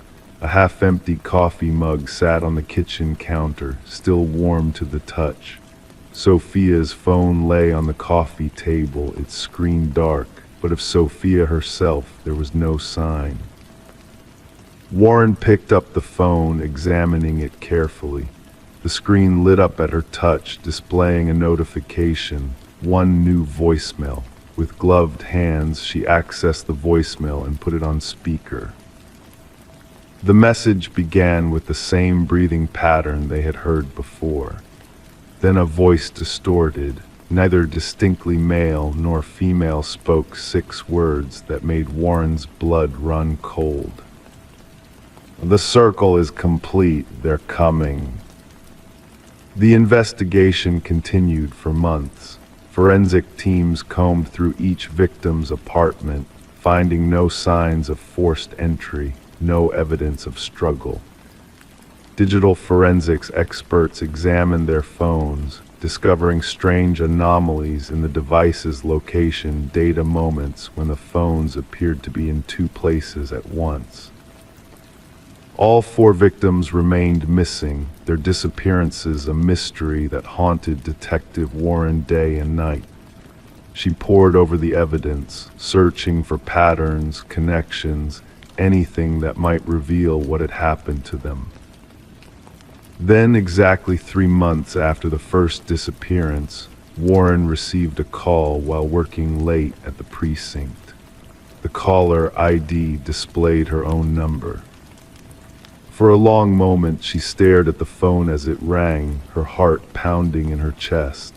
Finally, she answered. Hello. There was only breathing on the other end. Story 9. He had worked in the same office for years, but one day he noticed something strange, a door he had never seen before. It had no label, no handle. When he asked his boss about it, the man's face went pale. That door should never be opened. Michael Lawson couldn't remember exactly when the door first appeared in his peripheral vision. Perhaps it had always been there, nestled in the corner of the accounting department's east wall, painted the exact same shade of eggshell white as its surroundings. Perhaps he had walked past it 1,000 times, his mind too occupied with quarterly reports and client meetings to notice its subtle presence. Or perhaps, and this thought sent a whisper of unease down his spine, it truly hadn't been there until that overcast Tuesday in November. The fluorescent lights hummed above as Michael stood before the door, coffee cooling in his hand. No handle, no hinges visible from this side, no nameplate or room number like every other door in the Caldwell Financial Building. Just a thin, almost imperceptible seam in the wall, rectangular and undeniably door-shaped. Something wrong with the wall, Lawson. The voice belonged to Gerald Whitaker, the company's CFO. A man whose tailored suits never wrinkled and whose silver hair remained perfectly coiffed regardless of Chicago's notorious weather. This door, Michael said, gesturing with his coffee cup. I've never noticed it before. Where does it lead?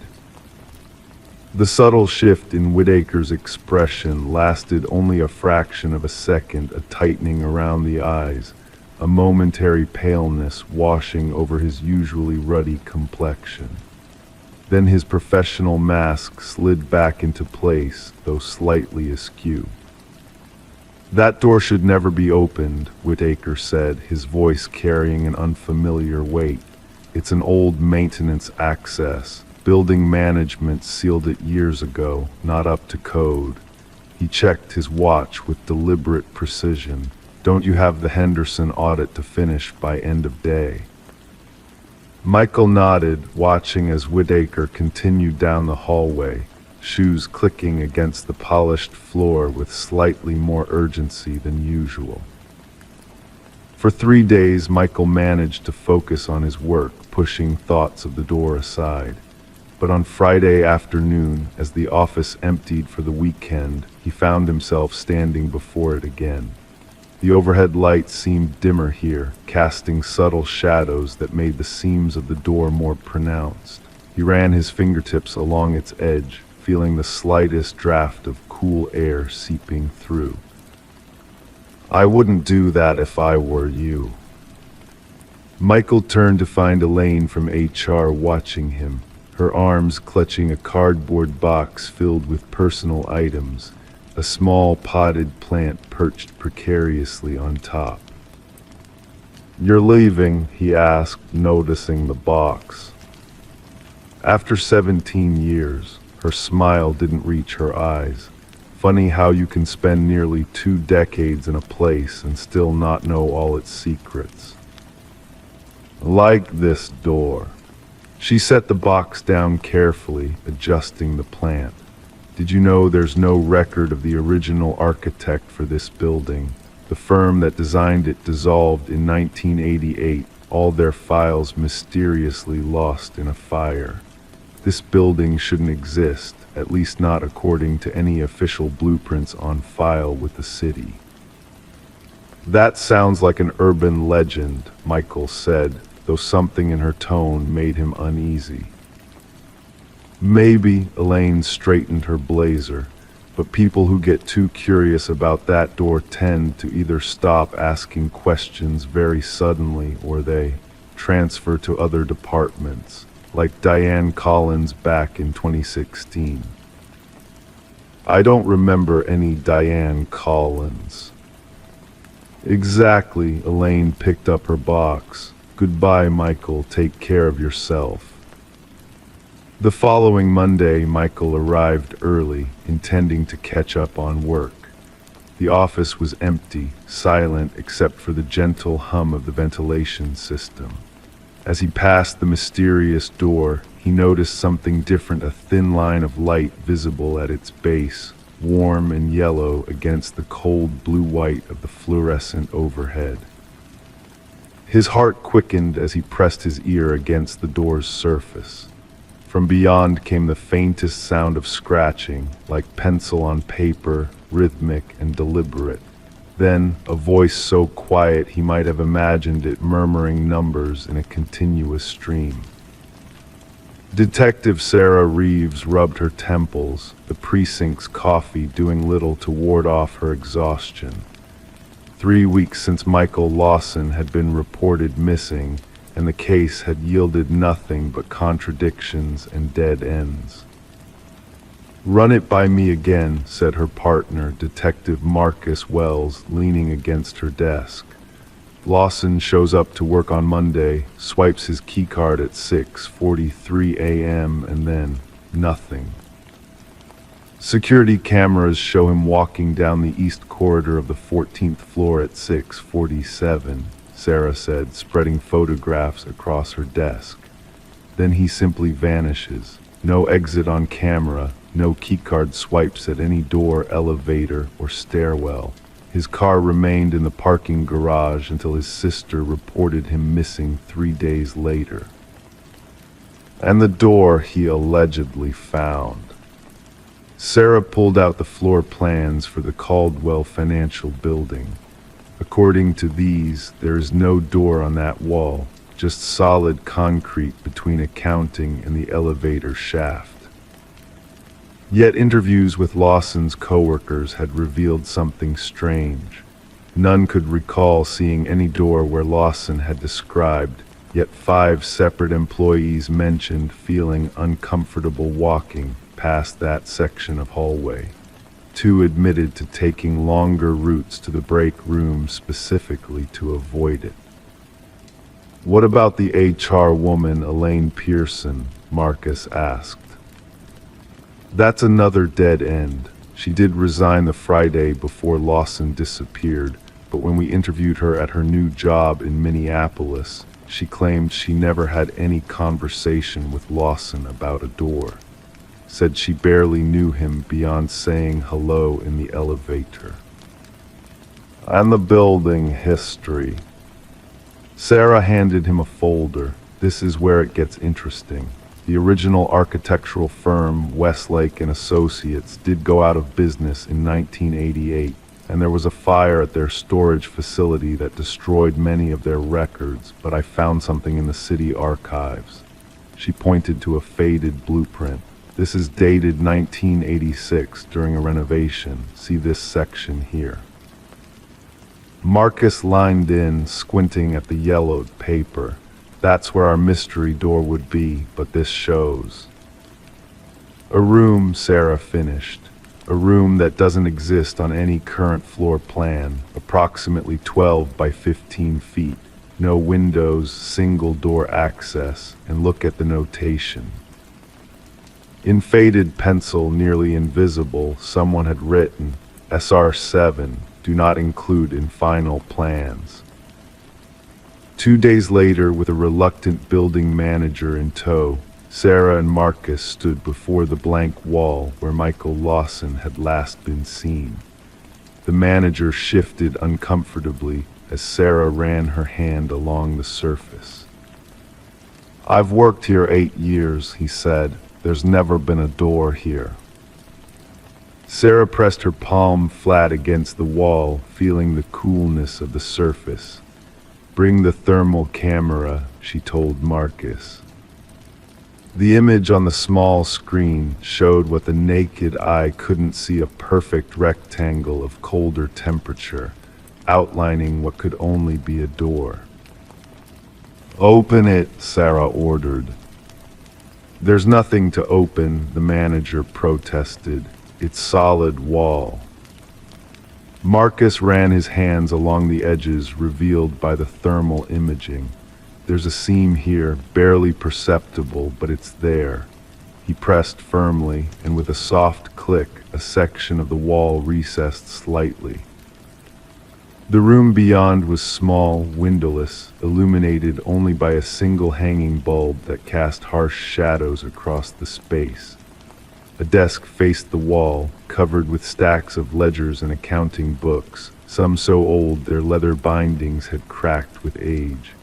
Behind the desk sat a figure hunched over a large book, pencil moving in a constant, fluid motion across the page.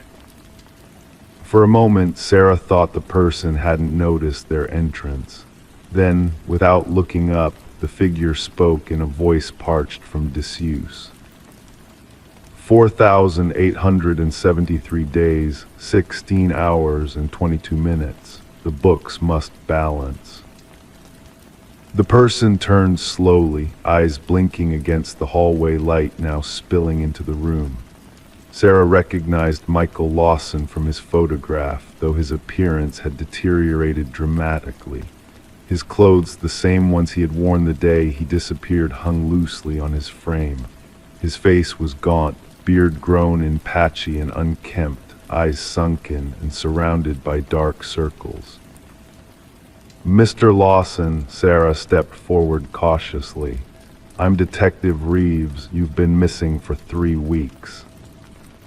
Confusion crossed his features. 3 weeks? No, that's not possible. I've been here since morning. The numbers needed correcting. He gestured to the books. Someone has been falsifying the accounts for years, decades. I found discrepancies dating back to 1986. Marcus examined the room. Besides the desk and chair, there was no other furniture. No food, no water, no bathroom facilities. No possible way Lawson could have survived 3 weeks in this space.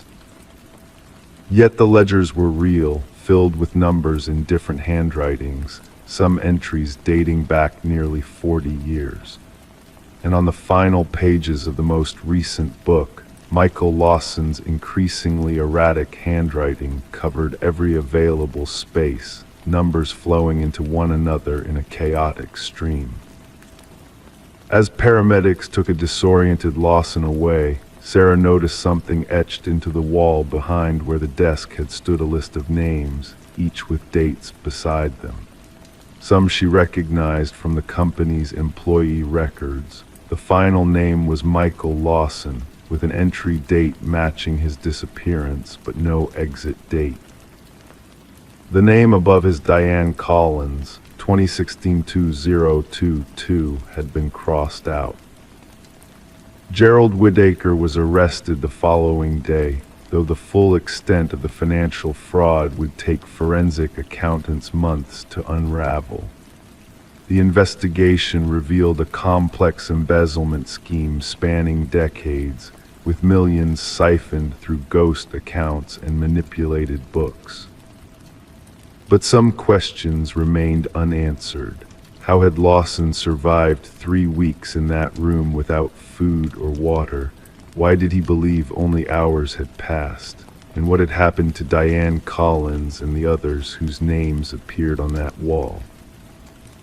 The medical examiner who assessed Lawson noted something strange in her report. His physical condition, while showing signs of significant stress, did not match the expected deterioration for someone who had gone 3 weeks without sustenance. His dehydration levels, in particular, suggested no more than a day without water. When asked directly about the room and how he had survived, Lawson's responses became confused and contradictory. "The door found me," he would say. "Time moves differently in there. The numbers have to balance. Someone always has to balance the books. 6 months later, the Caldwell Financial building stood vacant, its reputation tainted by scandal. The mysterious room had been demolished during the police investigation. The wall opened up to reveal nothing but ordinary building materials and empty space between floors. Detective Sarah Reeves occasionally drove past the building on her way home, its dark windows reflecting the Chicago skyline.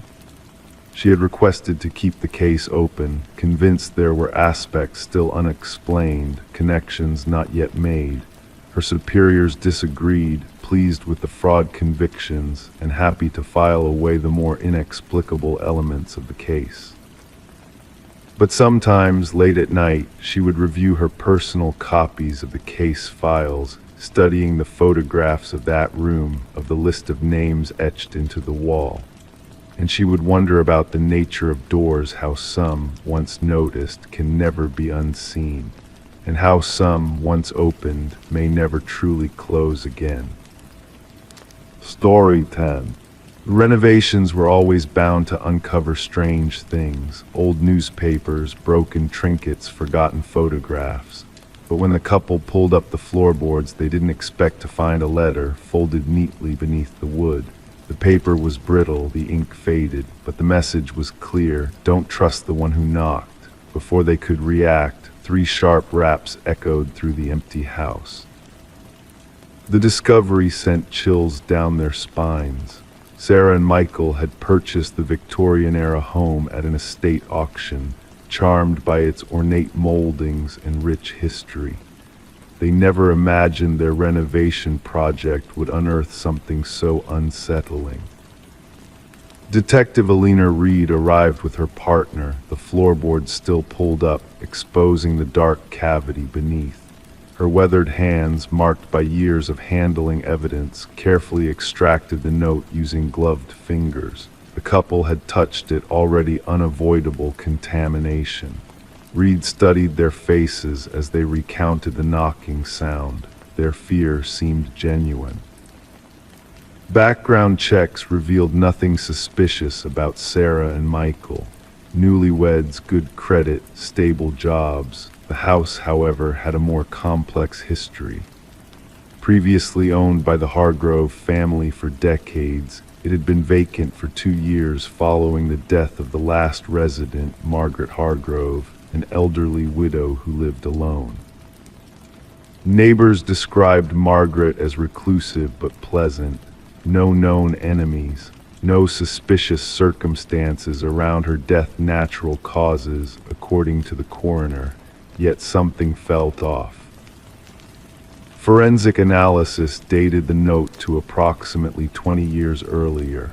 The handwriting exhibited signs of distress. Pressure points suggested fear or urgency. Margaret would have been in her 60s then, living with her husband, Franklin, who had passed away 5 years before her.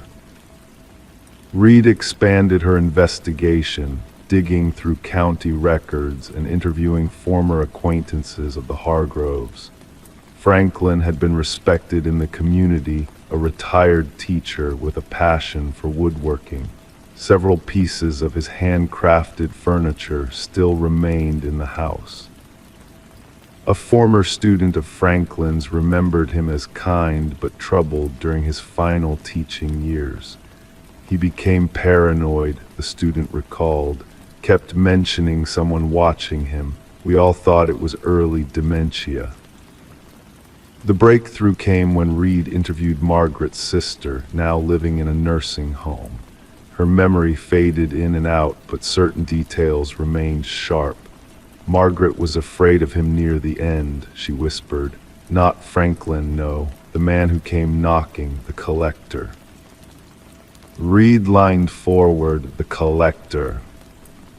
Franklin owed money, gambling debts. The man would come knocking. 3 times, always 3 knocks. Margaret wanted to sell the house to pay him off, but Franklin refused. Reed returned to the house, this time with a forensic team. They removed more floorboards, searching the crawl space methodically. The cadaver dogs found it first beneath the foundation, wrapped in plastic, a male skeleton, skull fractured in multiple places. Dental records confirmed it wasn't Franklin Hargrove.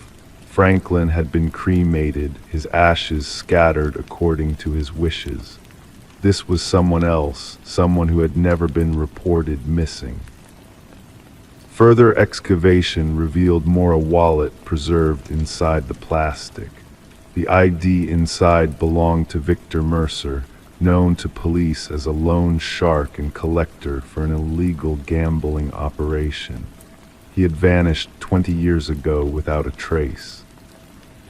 The case pieced itself together through forensic evidence and Margaret's diaries found hidden in the attic. Franklin had accrued substantial gambling debts. When Mercer came to collect with threats against Margaret, Franklin snapped. The workshop tools became weapons. The crawl space became a tomb. The note became a warning. Margaret had helped clean up, not out of malice, but out of fear and devotion. Her diaries revealed the torment she lived with afterward. I hear the knocking sometimes, even when nobody's there. 3 knocks, always 3. Franklin says it's my imagination. After Franklin died of a heart attack, Margaret lived alone in the house, never remarrying, never moving, keeping the secret beneath her feet. Her diary entries became increasingly paranoid. The knocking continues. I fear someone knows. The case was officially closed. The remains of Victor Mercer were returned to his remaining family. Justice, cold and delayed, had finally been served. Sarah and Michael sold the house, unable to live with its history. It remains vacant, the renovations abandoned. Local rumors claim that sometimes, in the dead of night, 3 distinct knocks can be heard echoing through the empty halls. Whether it's the settling of old wood or something more sinister remains unknown. The note remains in evidence storage, its message a chilling reminder: don't trust the one who knocked. Margaret never specified whether she meant Mercer, Franklin, or perhaps someone else entirely, someone who had discovered their secret and used it to torment her in her final years. Some mysteries, Detective Reed noted in her final report, are never fully solved, even when we think we know the truth. Story 11. She wanted to repaint the nursery before the baby arrived. The walls were a faded blue, the kind that held years of stories beneath its layers. As she rolled on the first coat, the white paint revealed something beneath letters, barely visible at first, then sharper, clearer. A message scrawled beneath the surface. Don't let it hear you. Her breath caught. She stepped back, and that's when she saw it, tiny handprints in the fresh paint, too high on the wall for any child to have made. The discovery in the nursery of the Morgan residence marked the beginning of what investigators would later call the Whispering House case. The young couple had purchased the Victorian-style home just months before for what seemed like an impossibly low price. The real estate agent had mentioned minor cosmetic issues, but nothing about the property's dark history. Detective Sarah Klein pressed the doorbell, notebook in hand. A woman answered, her pregnant belly prominent beneath her paint-splattered overalls. Dark circles rimmed her eyes. She hadn't slept in days. The detective noted the woman's trembling hands as she recounted finding the message and the handprints. The previous owners moved away suddenly, the woman explained. The neighbors said they left in the middle of the night. No moving truck, just packed essentials in their car. The detective walked through the historic home, footsteps creaking against aged floorboards. Standing in the nursery, she examined the partially painted wall. The message was still visible where the new paint had been hastily abandoned. Next to it, 5 small handprints pressed into the wet paint, positioned at adult shoulder height. Back at the precinct, Detective Klein pulled records on the property. The house had changed hands 8 times in 30 years, an unusually high turnover. Each family had stayed less than 2 years. More disturbing were the child welfare reports filed for 3 of those families. Children reporting whispers from the walls and someone watching them sleep. The detective dug deeper, requesting construction records and historical documents. The house had once belonged to Eleanor Blackwood, a wealthy widow with no children of her own who had operated a small orphanage from the property during the early industrial era. Newspaper clippings referenced 5 children who had disappeared from her care. Authorities at the time suspected they had run away, common for orphans of that period. When Eleanor died, workers renovating the house discovered a sealed room behind the nursery wall. Inside they found children's possessions, small shoes, toys, and clothing, but no remains. The case went cold, filed away in dusty archives. Detective Klein interviewed former residents, piecing together a disturbing pattern. Each family with children reported unusual occurrences: toys rearranged during the night, childish laughter echoing through empty hallways, and crayon drawings appearing on walls. Most dismissed these events as imagination until the writing appeared. The message varied slightly between accounts: don't let them find you, don't make a sound, don't let it hear you. Always the same handwriting, always revealed when repainting the nursery. A forensic linguist analyzed photographs of the writing and determined it matched samples from Eleanor Blackwood's journals. More disturbing were the handprints, identical in size and placement across decades, despite different children living in the home. The investigation took a darker turn when the detective convinced the current owners to allow ground-penetrating radar in the basement. The technician pointed to anomalies in the readings, 5 distinct shapes beneath the concrete floor, each approximately child-sized. Workers broke through the concrete, revealing a gruesome confirmation: 5 small sets of remains arranged in a circle. Forensic analysis indicated the children had died during Eleanor's ownership of the house. Each child still wore a small pendant with their name engraved, the 5 orphans who had supposedly run away. The detective ordered luminol sprayed throughout the nursery. In the darkness, handprints glowed on every wall beneath layers of paint, invisible to the naked eye. Hundreds of them at varying heights, as if the children had been trying to climb out. Eleanor's journals, recovered from county archives, revealed her twisted logic. She believed orphaned children possessed special spiritual energy. By sealing them in the hidden room, she thought she could harness their life force to extend her own years. The children had scratched their warnings into the wall with fingernails and bits of metal, hoping future residents would discover their fate. The case closed with the proper burial of the 5 victims. Their names were finally recorded not as runaways but as murder victims. The house stood empty afterward, the pregnant couple refusing to return even to collect their belongings. Detective Klein filed her final report, including photographs of the handprints illuminated by luminol and the message under the paint. She noted that while justice had been served for the original victims, something unexplainable remained in that house, something that continued to reach out through layers of paint and time. The nursery walls were demolished during remediation, but workers reported hearing children's voices whispering from within the debris. Each refused to return after their shift ended. The house was eventually condemned, another cold case file in a dusty cabinet, physical evidence of closure, but spiritual questions that would never be answered. The detective kept one photograph from the case, 5 luminol handprints glowing in the darkness, a haunting reminder that some crimes leave impressions that no amount of fresh paint can cover. Story 12. The envelope was old, its edges yellowed, but the stamp was fresh, mailed just days ago. The detective opened it carefully.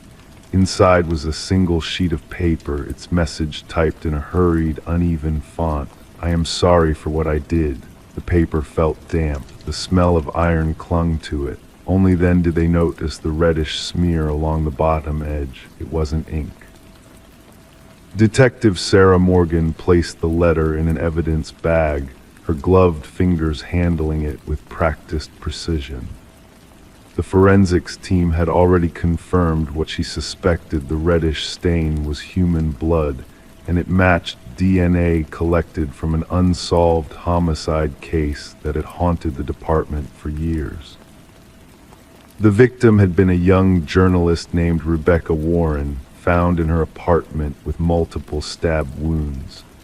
Her laptop was missing, her notes scattered across the floor, suggesting the attack might have been connected to a story she was working on. The case had gone cold despite hundreds of interviews and countless hours of investigation. Now this letter had arrived at the police department, addressed simply to Homicide Division. The paper and envelope revealed few fingerprints, only smudges, suggesting the sender had worn gloves. The postmark offered their first real light in months. Morgan assembled her team in the briefing room. The walls were covered with crime scene photos, timelines, and suspect profiles that had led nowhere. She pinned the image of the letter at the center of the board. "This changes everything," she told the room. "Our killer feels remorse." Detective James Chen, who had been partnered with Morgan since the beginning of the case, studied the letter. "Or wants us to think they do," he countered. "The blood could be theatrical, a way to taunt us." The forensics team traced the typewriter's unique impression patterns to a model that hadn't been manufactured in decades. Rare, but not impossible to find. They began contacting antique shops and collectors throughout the region. As the investigation gained momentum, they revisited Rebecca's life. Her editor described her as tenacious, dedicated to exposing corruption.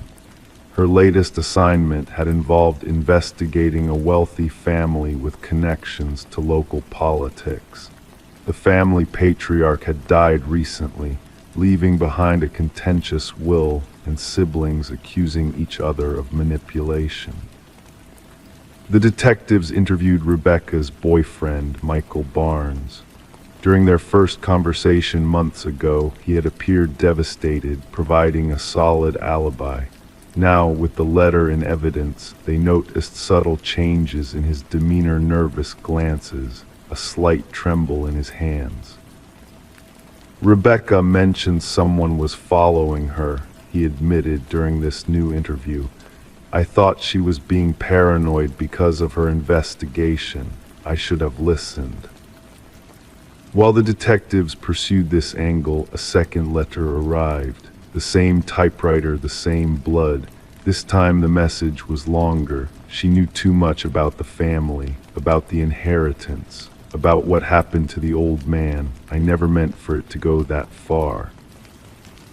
The investigation led to the mansion of the deceased patriarch, where they interviewed the eldest son, Richard. His collection of antiques included several vintage typewriters. When asked about them, his explanation seemed rehearsed, too polished.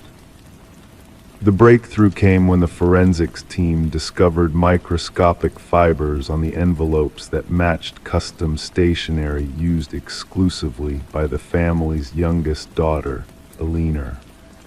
Upon questioning, she revealed that Richard had asked to borrow her stationery a month earlier. A search warrant for Richard's home revealed a hidden room containing newspaper clippings about Rebecca, surveillance photos, and a vintage typewriter matching the one used for the letters. The blood analysis confirmed it belonged to Rebecca. What the detectives hadn't anticipated was the connection between Richard and Michael. Bank records showed substantial payments from Richard to Michael in the weeks before Rebecca's murder. When confronted, Michael broke down. She told me she found evidence that Richard had poisoned his father to speed up his inheritance, Michael confessed. I told Richard what she knew. It was just supposed to scare her into dropping the story. I never thought he would kill her. The final piece fell into place when a leaner came forward with a recording. She had secretly captured a conversation between Richard and Michael discussing how to deal with Rebecca. Richard's voice was clear. She needs to be silenced permanently. Richard was arrested while attempting to flee. The prosecution built their case around the letters, the typewriter, the financial transactions, and a leaner's recording. Michael took a plea deal in exchange for his testimony. During the trial, Richard maintained his innocence, claiming Michael had acted alone and was framing him. But the evidence was overwhelming. The jury deliberated for less than a day before returning a guilty verdict. As Richard was led away in handcuffs, Detective Morgan approached Rebecca's parents in the courtroom. No words could bring back their daughter, but the conviction brought a measure of closure. The blood-stained letters remained in evidence storage, a reminder that even the most carefully planned crimes leave traces, and that remorse, whether genuine or tactical, can be the undoing of those who believe they've committed the perfect murder. The case of Rebecca Warren became a landmark example in detective training, teaching new investigators that sometimes the breakthrough doesn't come from high-tech forensics, but from something as simple as an old typewriter and the weight of guilt pressing down on a killer's conscience. Story 13. She never liked going up there, but when the storm caused a leak in the roof, she had no choice. The attic was filled with forgotten things, draped in dust and cobwebs. In the farthest corner sat an old dollhouse, eerily detailed, its tiny furniture meticulously placed. But as she peered inside, her stomach twisted. The figures inside weren't dolls. They were tiny, hand-carved replicas of her family. Each figure positioned exactly where they had been sitting downstairs, except for one. The figure meant to be her was standing by the attic door. Rebecca Morgan ran her finger across the dollhouse roof, feeling the indentation where the small wooden figure stood. The discovery sent a chill through her body that had nothing to do with the cold draft whistling through the rafters. The dollhouse shouldn't have been there at all. This wasn't her childhood home, but a rental property the family had moved into just weeks earlier. The case began with Rebecca's frantic call to law enforcement. Officers arrived at the suburban residence to find a family in distress, huddled in their living room, refusing to return upstairs. The lead investigator, Detective Sarah Harmon, initially dismissed their concerns as an elaborate prank or perhaps the overactive imagination of a family adjusting to an unfamiliar house. The detail is what struck me, Detective Harmon would later recall during interviews. Each miniature figurine captured something distinct about each family member: the father's receding hairline, the teenage son's hoodie, even the small birthmark on the mother's hand. The investigation shifted when forensic teams discovered fingerprints on the dollhouse that matched none of the family members. More disturbing still were microscopic cameras found embedded in the eyes of each miniature figure, all connected to a sophisticated recording system hidden beneath the dollhouse itself. Analysis of the Morgan family's movements over preceding days revealed an unsettling pattern. The positions of the figures in the dollhouse didn't just match where the family had been sitting that evening, they matched exact positions from different days, suggesting someone had been watching them long enough to learn their habits. We realized we weren't dealing with a simple case of stalking, explained Detective Harmon. The perpetrator demonstrated a level of obsession rarely documented in criminal psychology literature. The investigation uncovered a hidden basement entrance concealed behind a false wall in the pantry. Inside, investigators found a makeshift living space with evidence someone had been residing there since before the Morgans moved in. Food wrappers, water bottles, and a sleeping bag suggested the intruder had been living underneath the family for weeks. What puzzled investigators most was the absence of forced entry.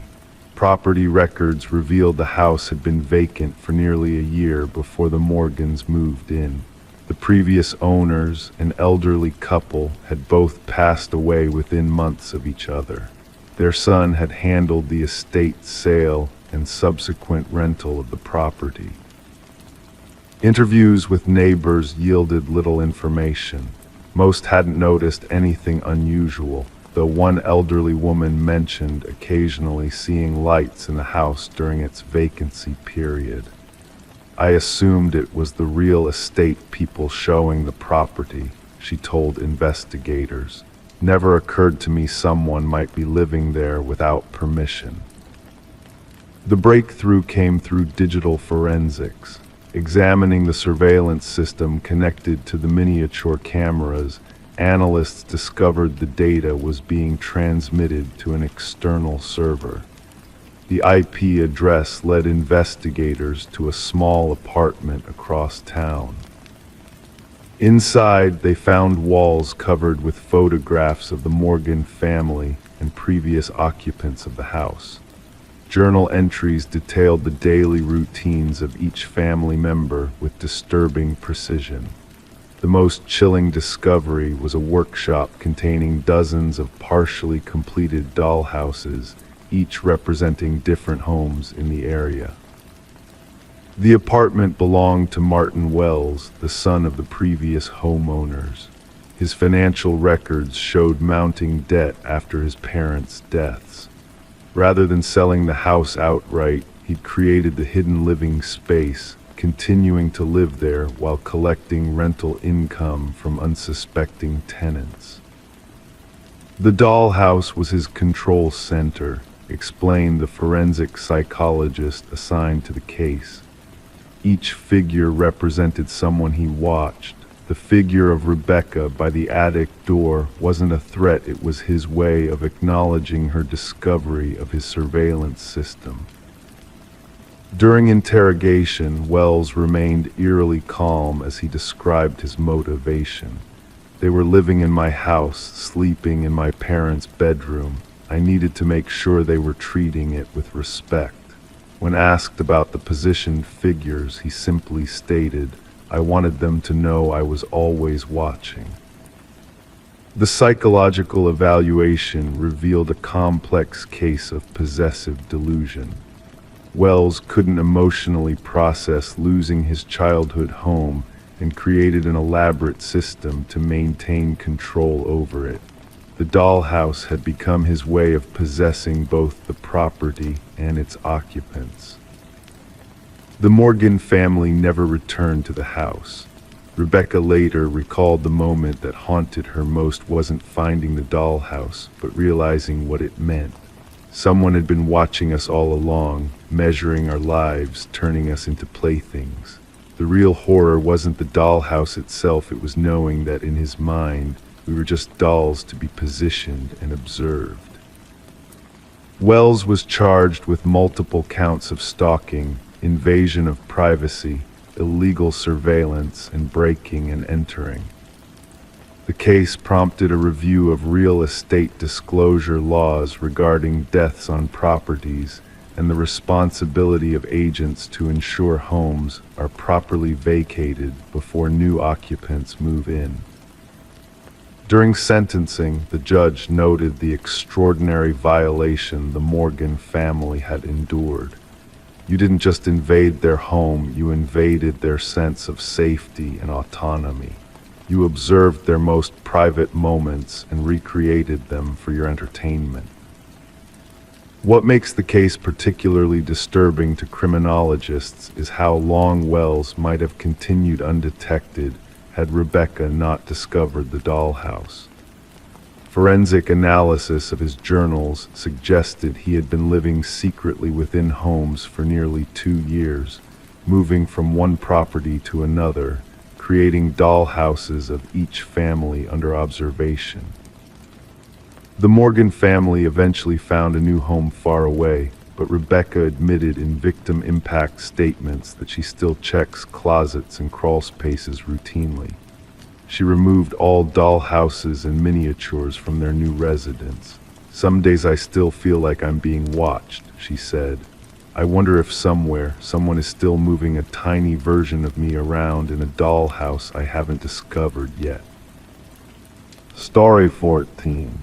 The house had been vacant for years. The neighbors said no one had lived there since the young woman went missing. Yet when the new tenants moved in, they found the bedroom locked from the inside. After prying it open, the air was stale, heavy with dust, but something wasn't right. The bed was made, the mirror wiped clean. On the desk, a single candle had melted down to nothing, its wax pooling like frozen tears. And then they saw it, the notebook, open to a page with fresh ink.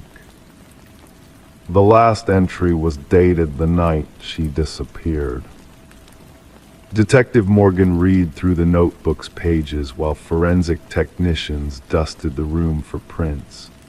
The writing belonged to Elise Winters, age 26, reported missing by her parents almost 5 years prior. Her handwriting flowed across the pages in neat, precise strokes until the final entry, where the pen had pressed harder, leaving indentations on subsequent blank pages. "I know he's watching me tonight," the final entry read. "The same car has passed by 3 times. I've called for help, but no one believes me. If something happens, know that it wasn't random." The detective closed the book, slipping it into an evidence bag. The smell of dust and something else, a faint chemical odor, lingered in the room. The landlord stood in the doorway, arms crossed, face pale. "I swear we checked every room before listing it for rent," he muttered. "That door wasn't locked." Elise had been working as a paralegal for Harriman and Associates, a prestigious law firm handling several high-profile corporate cases. Colleagues described her as meticulous, dedicated, and increasingly withdrawn in the weeks before her disappearance. She started staying late, her supervisor told investigators during a recorded interview.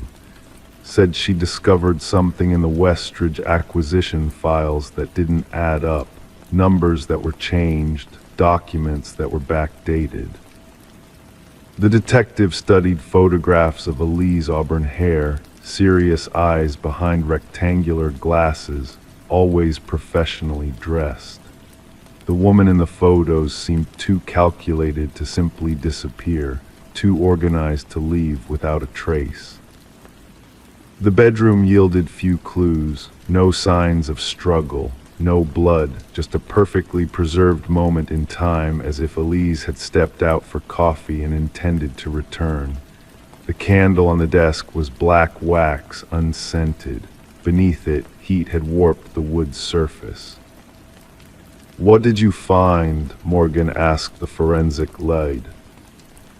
"Multiple fingerprint sets, most degraded with age. The interesting part is what's missing. The doorknob was wiped clean, inside and out, same with the window latches." The investigators removed the baseboards, checked behind outlets, and searched for hidden compartments. When they pulled up a loose floorboard near the closet, they found it a small waterproof case containing a flash drive and a key. The key opened a safe deposit box at Northern Trust Bank. Inside was a second flash drive and several folders of documents. The papers detailed financial transactions between Westridge Pharmaceuticals and offshore accounts linked to several partners at Harriman and Associates. Digital forensics recovered the contents of both drives. They contained audio recordings and spreadsheets documenting manipulated drug trial data for Westridge's flagship medication, Neurapax. The recordings featured Elise's voice and that of a man identified as Vincent Harriman, senior partner. "These numbers can't go public," Harriman said in one recording. "The side effects were present in almost 40% of patients, not 4% as we reported. If this gets out, the firm is finished and Westridge stock becomes worthless overnight." "People are dying," Elise responded. "The seizures are happening exactly as the original data predicted." "This conversation never happened," Harriman replied. "Remember, what we discuss happens inside these walls stays here, for everyone's protection." Detective Morgan connected with pharmaceutical regulators, who confirmed that Neurapax had been quietly pulled from the market after a cluster of patient deaths matched the side effects documented in Elise's hidden files. Investigators subpoenaed Harriman's personal and corporate records. They found nothing directly linking him to Elise's disappearance until they discovered charges for an industrial cleaning service at his vacation property the day after she vanished. When police searched the property, they found microscopic blood traces matching Elise's DNA profile despite the thorough cleaning. The evidence was circumstantial but damning. The mystery of the locked room remained unsolved until Morgan reviewed security footage from neighboring properties. A figure matching Harriman's build approached the house during heavy rain on the night Elise disappeared. The footage showed him entering, but never leaving through any visible exit. The detective returned to the bedroom with a structural engineer. Together they discovered a hidden passage in the back of the bedroom closet, connecting to maintenance tunnels that ran beneath several blocks of older homes in the neighborhood. The passage had been sealed with new drywall and painted to match the original wall. Vincent Harriman was arrested during a board meeting. When confronted with the evidence, he maintained his innocence, claiming Elise had been planning to leave the country with the documents. "She was unstable, paranoid," he told investigators. "She manufactured evidence to damage the firm after we passed her over for promotion." The jury disagreed. Footage recovered from Elise's own hidden camera, tucked inside a bookend on her shelf, showed Harriman entering her room that night. The recording ended abruptly with him approaching her desk where she sat writing. Prosecutors theorized that after killing Elise, Harriman locked the door from inside using a simple trick with string and a hook, escaping through the hidden passage. He had returned years later, before the new tenants arrived, to ensure nothing remained to implicate him. In doing so, he inadvertently preserved the scene exactly as investigators needed to find it. Harriman was convicted of first-degree murder despite no body ever being recovered. The pharmaceutical executives implicated in the fraud faced separate charges. The families of patients who died from Neurapax side effects filed a class action lawsuit that exposed systemic corruption. At the sentencing hearing, Elise's mother addressed the court. My daughter's room remained untouched, preserving the truth she gave her life to reveal. She never left that room, not really. Her pursuit of justice remained locked inside, waiting for someone to find it. The new tenants never moved in. The house stands empty once more, its secrets exposed but not forgotten. Locals avoid walking past it after dark. Some claim to see a light in the upstairs window, the bedroom where a young woman made her final stand against powerful men who thought their crimes would stay hidden forever. Justice came for Elise Winters, not in life, but in the evidence she left behind. The room she never truly left became both her tomb and her testimony. Story 15. The old box was buried under decades of junk in the attic, a forgotten relic of the house's previous owners. Inside were faded Polaroids, mostly of birthdays and family gatherings, normal, innocent, until she reached the last photo. It was taken in her living room, the same couch, the same curtains, but the family sitting there wasn't hers. And behind them, barely visible in the dim light, was a man standing in the hallway watching. Rebecca felt a chill creep up her spine as she studied the photograph. Her fingers trembled slightly, causing the edges of the Polaroid to vibrate. The family in the image, a woman with honey blonde hair, a man with thick glasses, and two children, smiled at the camera, unaware of the figure lurking in the shadows behind them. Their expressions frozen in a moment of happiness while danger stood just feet away. She carried the photo downstairs, the wooden steps creaking beneath her weight. The house had always felt too big, too empty since she'd moved in 4 months ago, but now it felt suffocating. Rebecca placed the photograph on her kitchen counter and stared at it under the harsh fluorescent light. The similarity was undeniable: the archway leading to the hallway, the distinctive crown molding, the bay window that let in the morning sun. This was her house, but these people were strangers. The detective arrived wearing a weathered leather jacket that had seen its fair share of crime scenes. Detective Morgan had deep-set eyes that missed nothing, scanning the photograph with methodical precision. He ran a gloved finger along the edge of the Polaroid, flipping it over to examine the blank back. "The family that sold you this house, the Nelsons, how much do you know about them?" he asked, his voice a low rumble. "Almost nothing," Rebecca admitted. "The sale went through a realtor. They had already moved out of state." Morgan nodded, his expression giving nothing away. "Mind if I take this? Our team might be able to identify the family in the photo." The investigation began quietly. Rebecca learned the Nelsons had purchased the house from a family named Crawford. The Crawfords had lived there for 7 years before moving suddenly. Before them, the Mornos had owned the property for nearly a decade. Detective Morgan worked backwards through property records, interviewing former neighbors and building a timeline of occupants. The break came unexpectedly. A former mail carrier recognized the family in the photo. "That's the Sutherlands," he said with certainty. "They lived in that house for only about a year, then they just disappeared. Mail piled up for weeks before being returned. Everyone assumed they moved without telling anyone." The Sutherland family had vanished without a trace. 4 people gone, no change of address, no records of enrollment in new schools for the children. Their cars were never found, bank accounts untouched, as if they had simply ceased to exist. Forensic analysis dated the Polaroid to approximately 15 years earlier.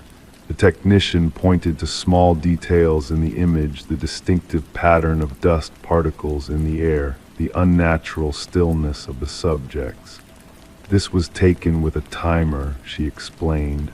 "See how they're all positioned perfectly? Someone set up the camera and then had to rush into position." But if the Sutherlands had set up the camera themselves, who was the figure in the hallway? Enhanced imaging revealed more details about the shadowy presence. Tall, male, wearing what appeared to be dark clothing.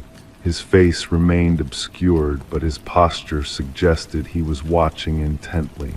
He stood perfectly still, as if he belonged there, as if he had every right to be in that house. Detective Morgan discovered a pattern. Before the Sutherlands, another family had lived in the house for exactly 1 year before disappearing, and before them, another.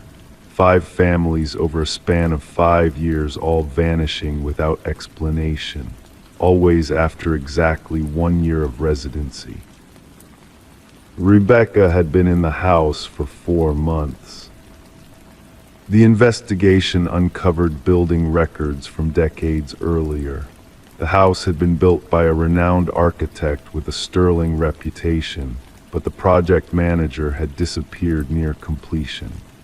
His replacement, a man named Samuel Whitfield, had finished the job. Police archives contained a single photograph of Whitfield, a tall, slender man with hollow cheeks and penetrating eyes. When digitally aged and compared to the figure in the Polaroid, the match was undeniable. But Samuel Whitfield had reportedly died in a construction accident shortly after the house was completed.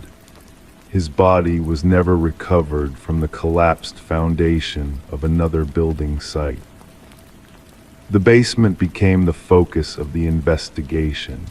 Ground-penetrating radar revealed anomalies beneath the concrete floor, inconsistencies in density that shouldn't have been there. When the jackhammers broke through the surface, the smell hit them first. Beneath layers of concrete and soil, they found them. Not just the Sutherlands, all of them. Every missing family, perfectly preserved in the cool, dry earth. Among their possessions was a camera. The same camera that had taken the Polaroid found in the attic, and dozens more photographs, each showing a different family, smiling, unaware of the figure watching from the shadows. The house was sealed off as a crime scene. Rebecca would never return. As investigators cataloged evidence, they discovered a crawl space in the attic, hidden behind a false wall. Inside was a small cot, photography equipment, and a journal filled with meticulous observations of the families who had lived there. The final entry was dated just 3 days earlier.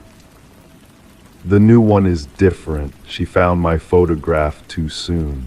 I'll need to accelerate my timeline." Rebecca moved to a hotel under police protection.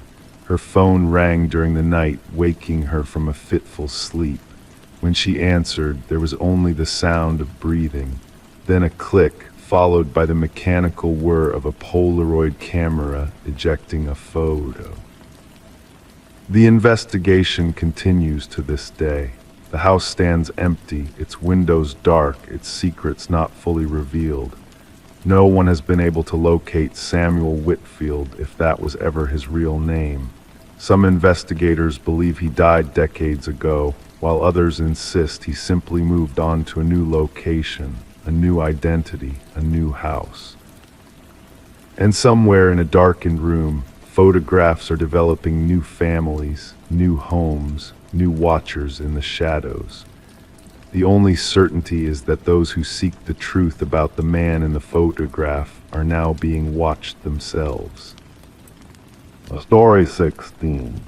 The apartment had been empty for months. The new tenants weren't expecting much when they moved in, just dust, maybe some forgotten furniture. But one door wouldn't budge. It was a closet, locked from the inside. When the landlord finally forced it open, they expected old coats or junk. Instead, they found something chilling. The walls were covered in scratches, deep, uneven lines carved desperately into the wood. And in the corner, an old flip phone, its battery long dead, except for the single unread message still glowing on the screen. Detective Morgan Shaw had seen many disturbing scenes throughout her career. This one, however, made the hairs on her neck stand up, not because of any blood or obvious signs of violence, but because of what those scratch marks implied. Someone had been trapped inside that small space, fighting, desperate. "We need forensics here now," she said to her partner, Officer Reed, who was already photographing the scratches, "and get me the previous tenant records." The message on the phone simply read, "I know what you did." The landlord, a nervous man with perpetually damp palms, claimed the previous tenant had moved out without notice, leaving behind rent. A young woman, quiet type, kept to herself, left maybe 6 months ago. His eyes darted around, avoiding the closet, never caused trouble. Forensics revealed multiple blood samples embedded in the wall scratches. Most matched a single person, presumably the previous tenant, Emma Caldwell, aged 28, reported missing by her workplace when she stopped showing up. But 2 other DNA samples were found. One remained unidentified in the system. The other belonged to someone who had supposedly been dead for 2 years. "This can't be right," Shaw muttered, staring at the lab report. Derek Mercer, convicted of assault 5 years ago, had reportedly died in a car accident. His dental records had confirmed the identification, yet his DNA was fresh on the closet walls. Emma's apartment told a story of interrupted life. Mail piled up, unwashed coffee mug in the sink, bed neatly made. Her phone records showed a pattern, calls with her sister twice weekly until they suddenly stopped, and dozens of calls from an unknown number in the weeks before her disappearance. The sister says Emma mentioned a new boyfriend, Officer Reed reported. Never gave a name, just said he was intense and private. Surveillance footage from a convenience store near the apartment complex showed Emma entering her building one night, followed minutes later by a man in a baseball cap, face carefully angled away from cameras. The break came when forensics found partial fingerprints on the inside doorknob of the closet prints belonging to Derek Mercer. He faked his death, Shaw concluded. Question is why and what's his connection to Emma? The unidentified DNA sample led them to another missing persons case. Lynette Porter, who disappeared 3 years prior. Her case had gone cold, but her description matched a woman neighbors had seen visiting Emma's apartment several times. Shaw pieced it together while reviewing traffic camera footage. A car registered to Derek Mercer's mother was spotted near Emma's apartment building multiple times. The driver matched Derek's height and build. The investigation led to a remote property owned by Mercer's family. Behind heavy basement doors, they found Lynette Porter alive but severely malnourished, kept in conditions mirroring the closet where Emma had been trapped. "He made me watch," she whispered, eyes vacant. "Said I needed to learn what happens to girls who try to leave." Evidence mounted, journals detailing Mercer's obsession with control, photographs of women who matched Emma and Lynette's appearance, and most damning video recordings of Mercer forcing Emma into the closet. "She thought she could tell people about me," his voice said on the recording. "About us, nobody reveals my secrets."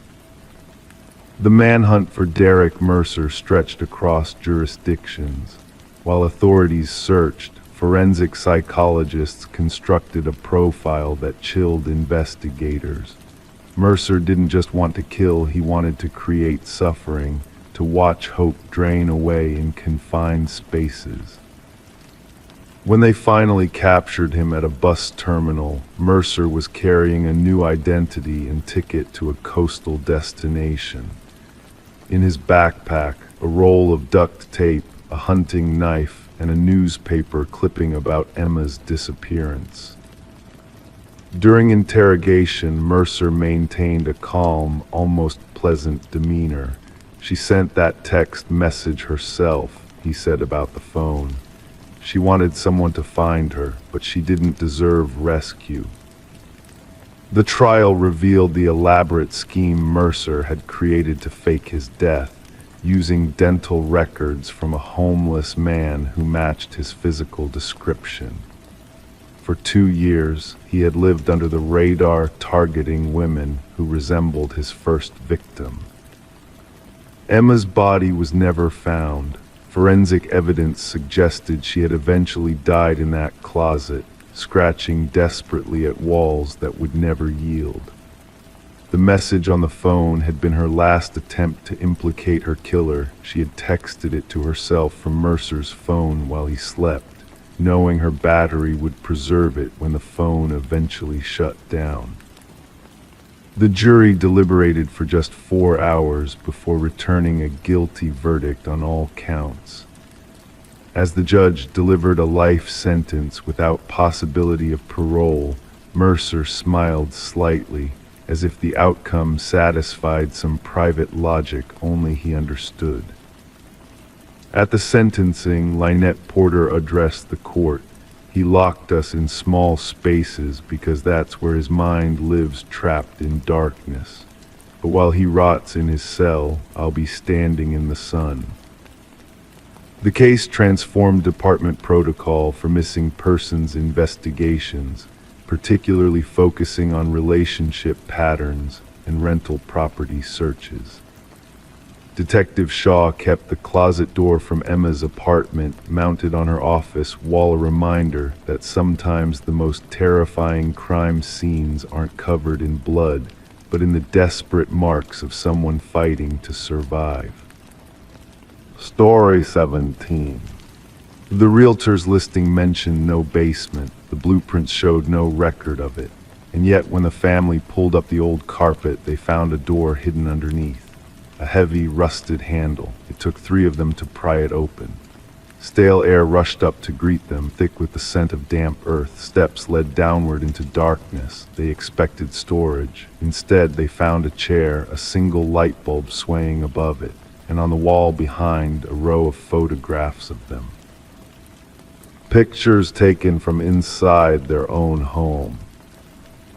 The Mercer family had moved into the suburban property during winter, when darkness fell early and the neighborhood trees stood bare against the cold sky. The 2-story structure with its faded siding and creaking floors had character, they'd told themselves, character and history. What they hadn't anticipated was exactly how much history the house contained, or how violently it would intersect with their present. Detective Sarah Connors arrived at the property with her partner, the crime scene unit already securing the perimeter with yellow tape that fluttered in the wind. The call had come in from Mrs. Mercer, her voice trembling as she described what they'd found beneath their living room floor. "We need to document everything before anyone else goes down there," Connors instructed, pulling latex gloves over her hands with practiced precision. The camera flashes illuminated the stairwell in bursts as the forensic team captured the scene. The wooden steps groaned under their weight. The basement itself was small, roughly the size of a standard bedroom, with concrete walls painted a flat gray.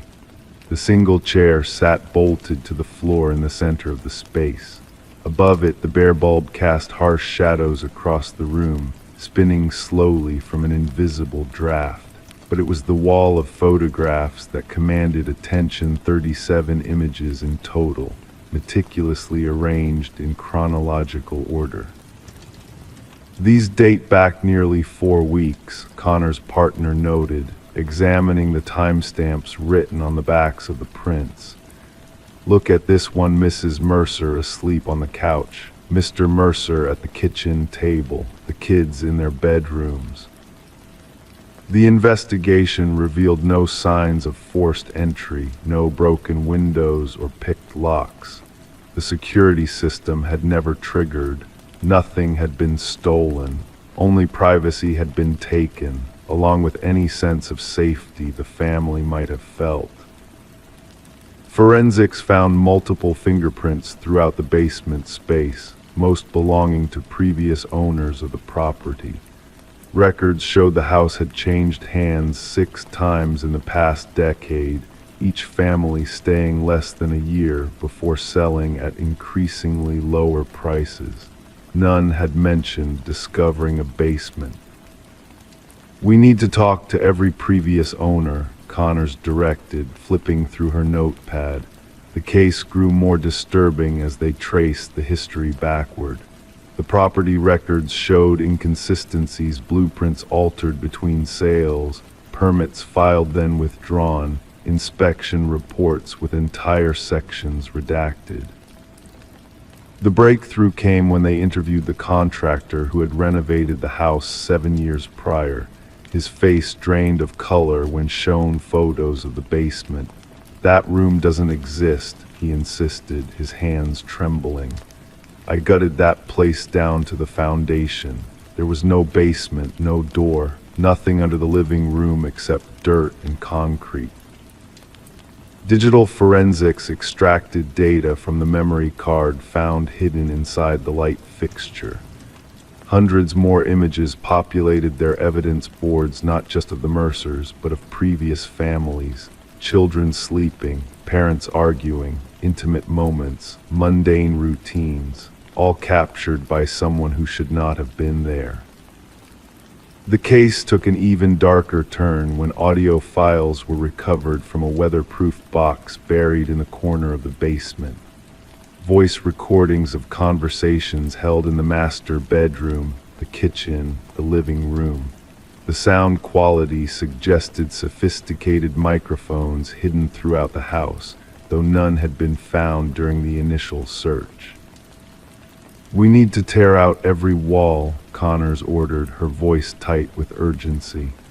"Check inside the air vents, light fixtures, electrical outlets. Whoever did this has been watching these families for years." Behind the wall of photographs, investigators discovered a narrow passage leading to a small monitoring station. A desk, a chair, a laptop connected to a series of wireless cameras, and a journal, its pages filled with meticulous observations about each family that had lived in the house, their habits, their schedules, their arguments, their vulnerabilities. The handwriting matched samples from the property's original builder, a man named Edward Kelvin. Records indicated he had died during construction of the house, a detail that became increasingly suspect as the investigation progressed. No death certificate had ever been filed, no funeral arrangements made. Edward Kelvin had simply vanished from public records. The final entries in the journal became increasingly erratic. Phrases like "they never looked down" and "they never see me" appeared repeatedly. The last page contained a single sentence: "The next family arrives tomorrow." Fingerprint analysis confirmed what detectives had begun to suspect: Edward Kelvin had never left the house he built.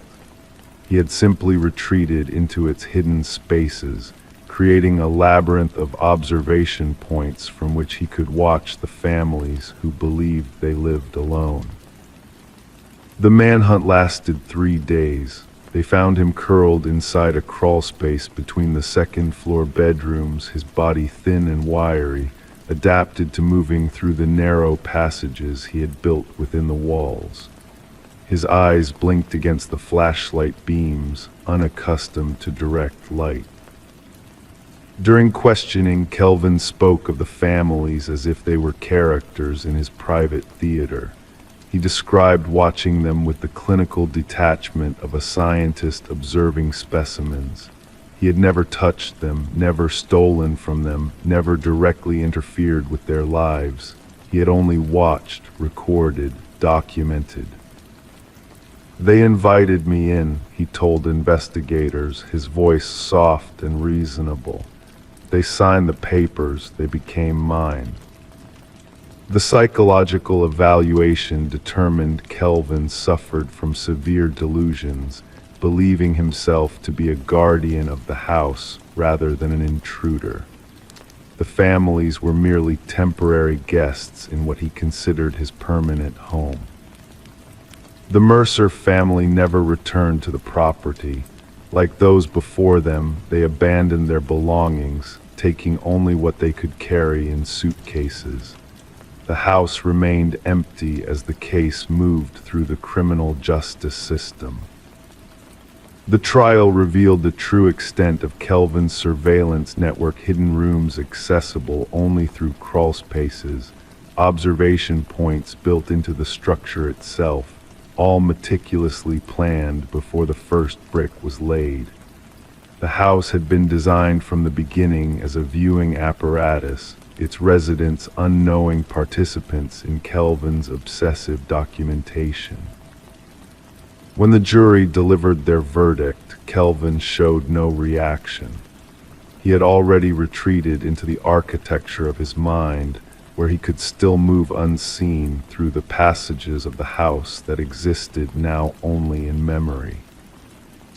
The property was eventually demolished, the ground beneath it excavated and filled. But for the families who had lived there, the violation continued. They remained haunted not by what had been taken from them, but by what they had never known was their watching, listening, recording their most private moments from within walls they had trusted to keep them safe. Sometimes in quiet moments they found themselves glancing up at air vents, light fixtures, the corners where walls met ceilings, wondering if they were truly alone now, wondering if they ever had been. Story 18. The apartment was old, the heating system groaned, the pipes rattled. It was nothing unusual. At least that's what she told herself until she heard it. A voice, faint but distinct, carried through the vents. It wasn't the usual murmurs of a neighbor on the phone. It was whispering, calling her name. She pressed her ear against the grate, heart pounding. A breath of cold air rushed past her cheek, and then softly, almost playfully, "I know you can hear me." Detective Morgan Shaw stood motionless in the center of the vacant apartment, her gaze fixed on the rusted vent cover that had been pried from the wall. The forensics team worked methodically around her, cameras flashing as they documented the scene. The victim, Alina Reeves, had been missing for 7 days before the building manager noticed the smell. What they found inside the ventilation system defied explanation. "She reported hearing voices through the vents," said Officer Patel, reading from his notepad. "Building management dismissed her concerns, said the old heating system made strange noises." Shaw knelt beside the vent, noting the scratch marks around its edges. "These weren't made by tools," she murmured. The gouges in the metal were deep, frantic fingernails desperately trying to remove the cover from the inside. The victim had been popular, well-liked, a kindergarten teacher with a warm smile and a collection of houseplants that still thrived on her windowsill. Her students had made her cards when she didn't show up for work. Her sister had filed the missing persons report. She became paranoid in the weeks before her disappearance, the sister had explained during her interview. Her voice trembled as she spoke. Alina was convinced someone was watching her, speaking to her through the vents in her apartment. "I thought it was stress from work." Shaw studied the apartment with new eyes, the perfectly made bed, the unwashed coffee mug in the sink, the chair positioned directly beneath the vent, as if someone had been sitting there listening. The forensics report revealed unexpected details. Fibers caught in the vent grating matched those from the victim's favorite cardigan. A partial fingerprint, not Aliner's, was found on the inside of the vent cover. Most disturbing were the audio recordings recovered from Aliner's phone. Shaw listened to them alone in her car, the rain drumming against the roof. Aliner's voice came first, hesitant and frightened. "If you're real, say something." Silence stretched for 20 seconds before a response came, a whisper so faint Shaw had to turn the volume to maximum. "Aliner, sweet Aliner, let me in." The background check on the building yielded unsettling history. 7 tenants had vacated the apartment in the past decade, each breaking their lease early. 2 had filed complaints about noises in the walls. 1 had been treated for carbon monoxide poisoning, claiming hallucinations of voices calling from the vents. The building superintendent, a man named Harold Weber, had worked there for 15 years. His personnel file showed no red flags, though Shaw noted he possessed keys to every apartment. During questioning, he maintained an unnerving calmness. "The building makes noises," he said with a shrug. "People get spooked. Nothing supernatural about old pipes and settling foundations." But when Shaw asked about the previous tenants of apartment 4B, his demeanor shifted subtly. A tightening around the eyes, a slight tension in his shoulders. "I don't keep track of everyone who comes and goes," he replied, eyes fixed on a point beyond her shoulder. The investigation took an unexpected turn when forensics discovered a hidden access panel in Aliner's bathroom, concealed behind a loose tile. It connected to a narrow maintenance passage that ran between the walls, providing access to the ventilation system throughout the building. Inside this passage, they found a collection of items: a flashlight, a water bottle, food wrappers. Someone had been living within the walls, watching, listening, whispering. Shaw ordered a search of Weber's apartment. It was immaculate, almost sterile in its tidiness. Nothing out of place, nothing personal, until they checked his computer. The files were organized by apartment numbers. Inside folder 4B were hundreds of audio recordings, conversations, phone calls, the sound of Aliner singing in the shower, pictures taken through vents and tiny holes drilled in walls. A digital journal documented his relationship with her. "She hears me now," one entry read. "She listens for me, waits for me. Soon I will invite her into the walls with me." The most damning evidence came from a small storage unit rented under Weber's name. Inside, they discovered artifacts from previous tenants, jewelry, photographs, clothing preserved like trophies, a shrine to his connections with the people he watched. Weber was arrested trying to board a bus in the dead of night. He offered no resistance, only smiled serenely as the handcuffs closed around his wrists. "They all hear me eventually," he told Shaw during interrogation. "The building speaks to them through me." The coroner determined Aliner had been alive when she entered the ventilation system, likely coaxed in through the hidden passage. Sedative traces in her system suggested she was drugged. She had become disoriented in the maze of metal ducts, her oxygen depleting as she crawled deeper into the building's lungs, following the whispers that promised safety ahead. The families of former tenants came forward after the arrest. Some reported missing items. Others described loved ones who had become anxious, paranoid, convinced they were being watched. A pattern emerged spanning years, a predator hiding within the walls, selecting his victims, studying them, speaking to them through the vents until the whispers became their reality. At trial, Weber maintained an eerie composure.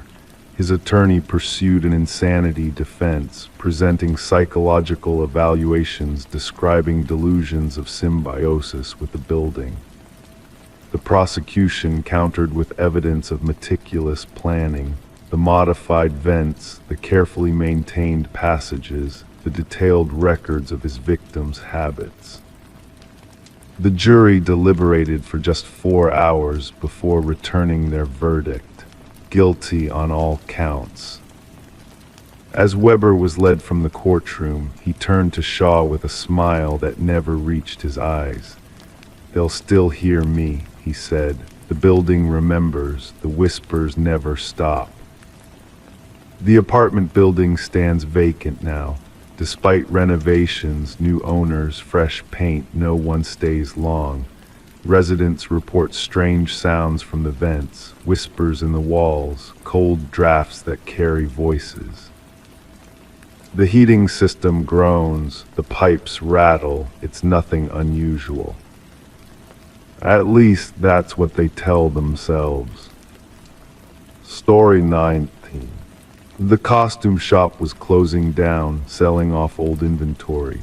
A woman picked up a mask from a dusty shelf, its features delicate but unsettlingly lifelike.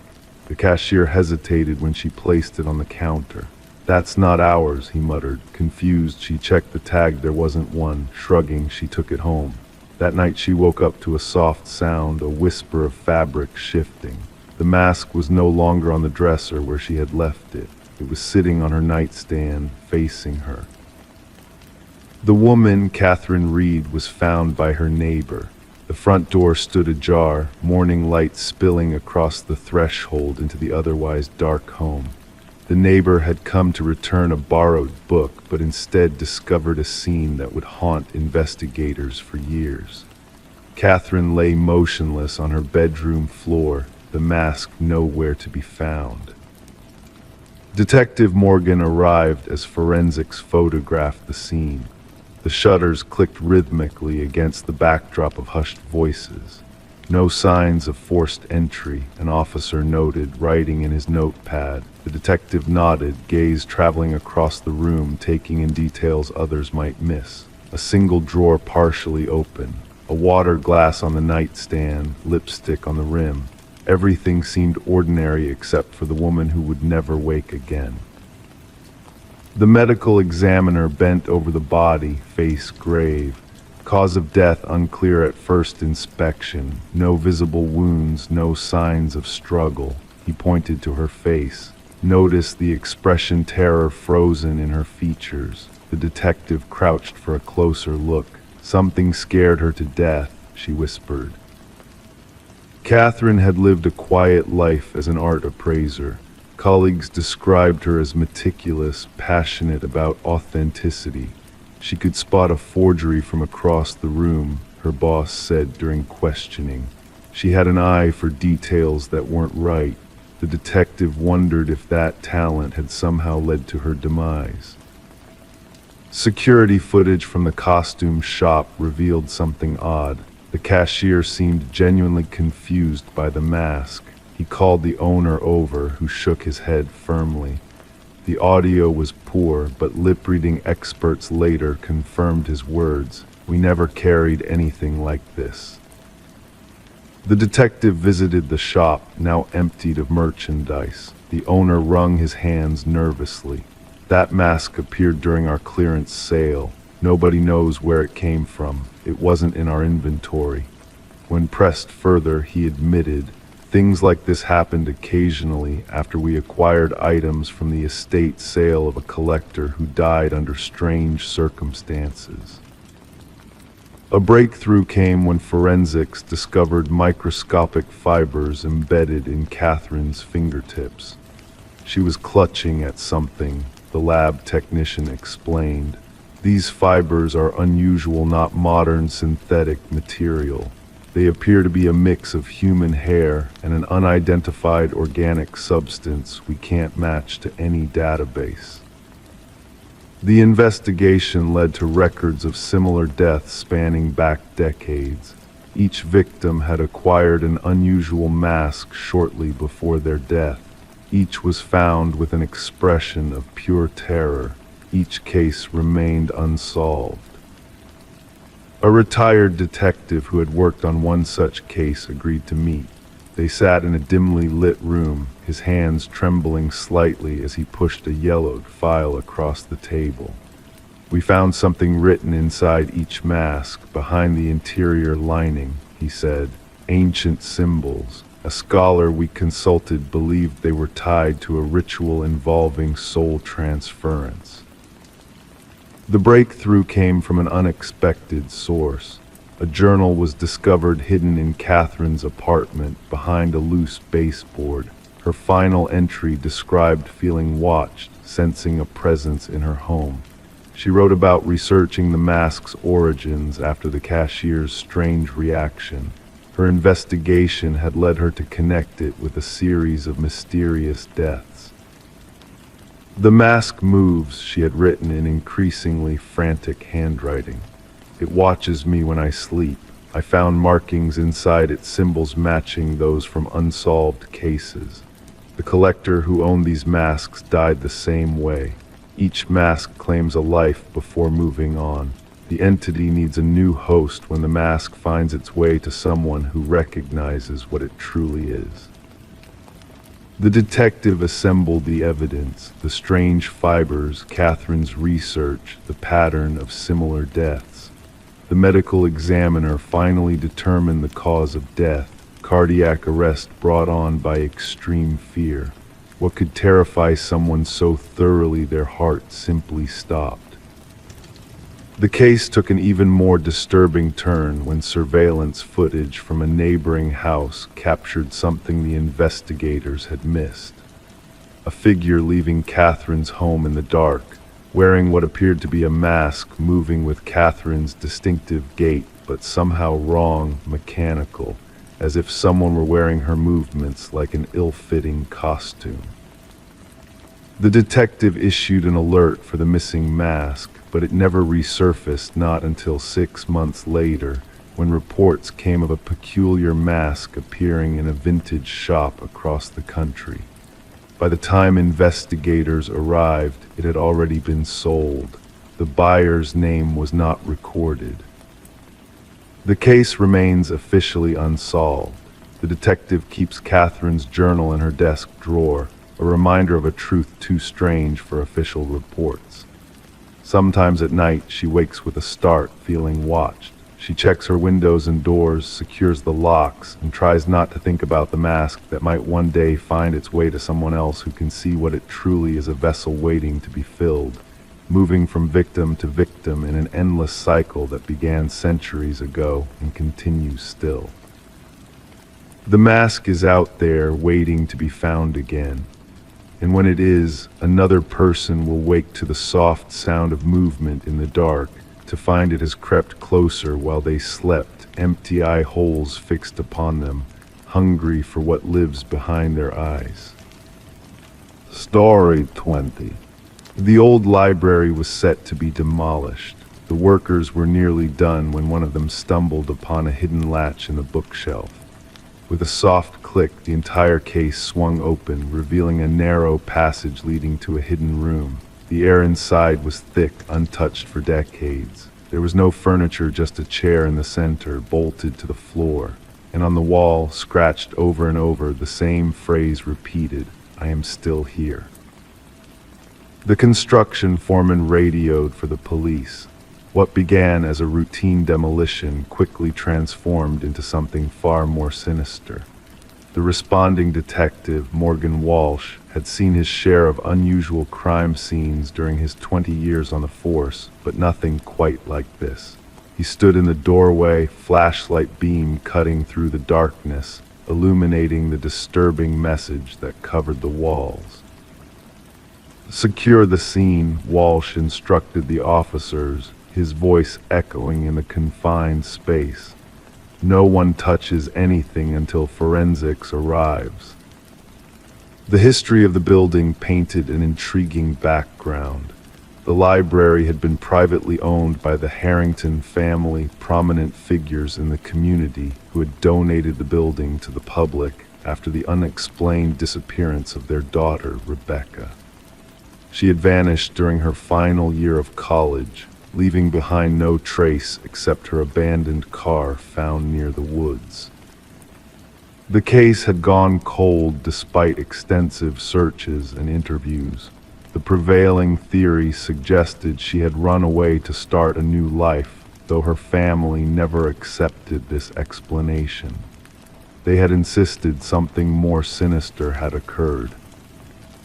As forensic technicians carefully examined the hidden room, they discovered hair and fiber samples embedded in the chair. The scratches on the wall contained minute traces of blood and skin cells under the layers of dust. Initial testing indicated the biological material was consistent with a young female. The chair was designed to restrain someone, the forensic analyst noted, pointing to the bolt holes and weathered leather straps still attached to the arms. Whoever was kept here struggled intensely. Walsh assembled a team to dive into the Harrington family history. Something about the timing of the library donation nagged at him. It had been gifted to the community merely weeks after Rebecca's disappearance, a peculiar coincidence that now seemed potentially significant. Further investigation revealed another disturbing detail. The bookshelf concealing the hidden room had been installed by a contractor who had worked exclusively for Maxwell Harrington, Rebecca's uncle and the family patriarch. Financial records showed substantial payments to this contractor, far exceeding standard renovation costs. Former library staff were interviewed, each expressing shock at the discovery. None had known about the hidden space, though one elderly librarian recalled Maxwell spending countless hours alone in that section of the building after hours. She had assumed he was merely an avid reader seeking privacy. Maxwell always insisted that particular section remain untouched during renovations, she told investigators. He claimed the original woodwork was historically significant and irreplaceable.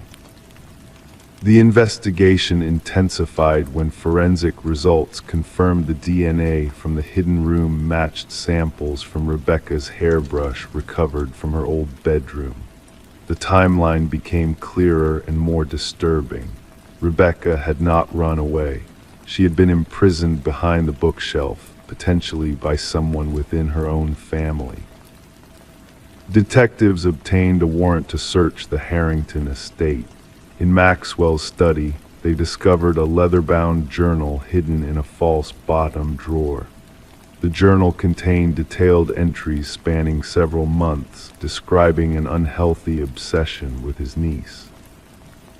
The final entry was the most chilling. She threatened to tell everyone, "I cannot allow that. The room will hold her until she understands." Investigators tracked down Maxwell, now living in a coastal retirement community.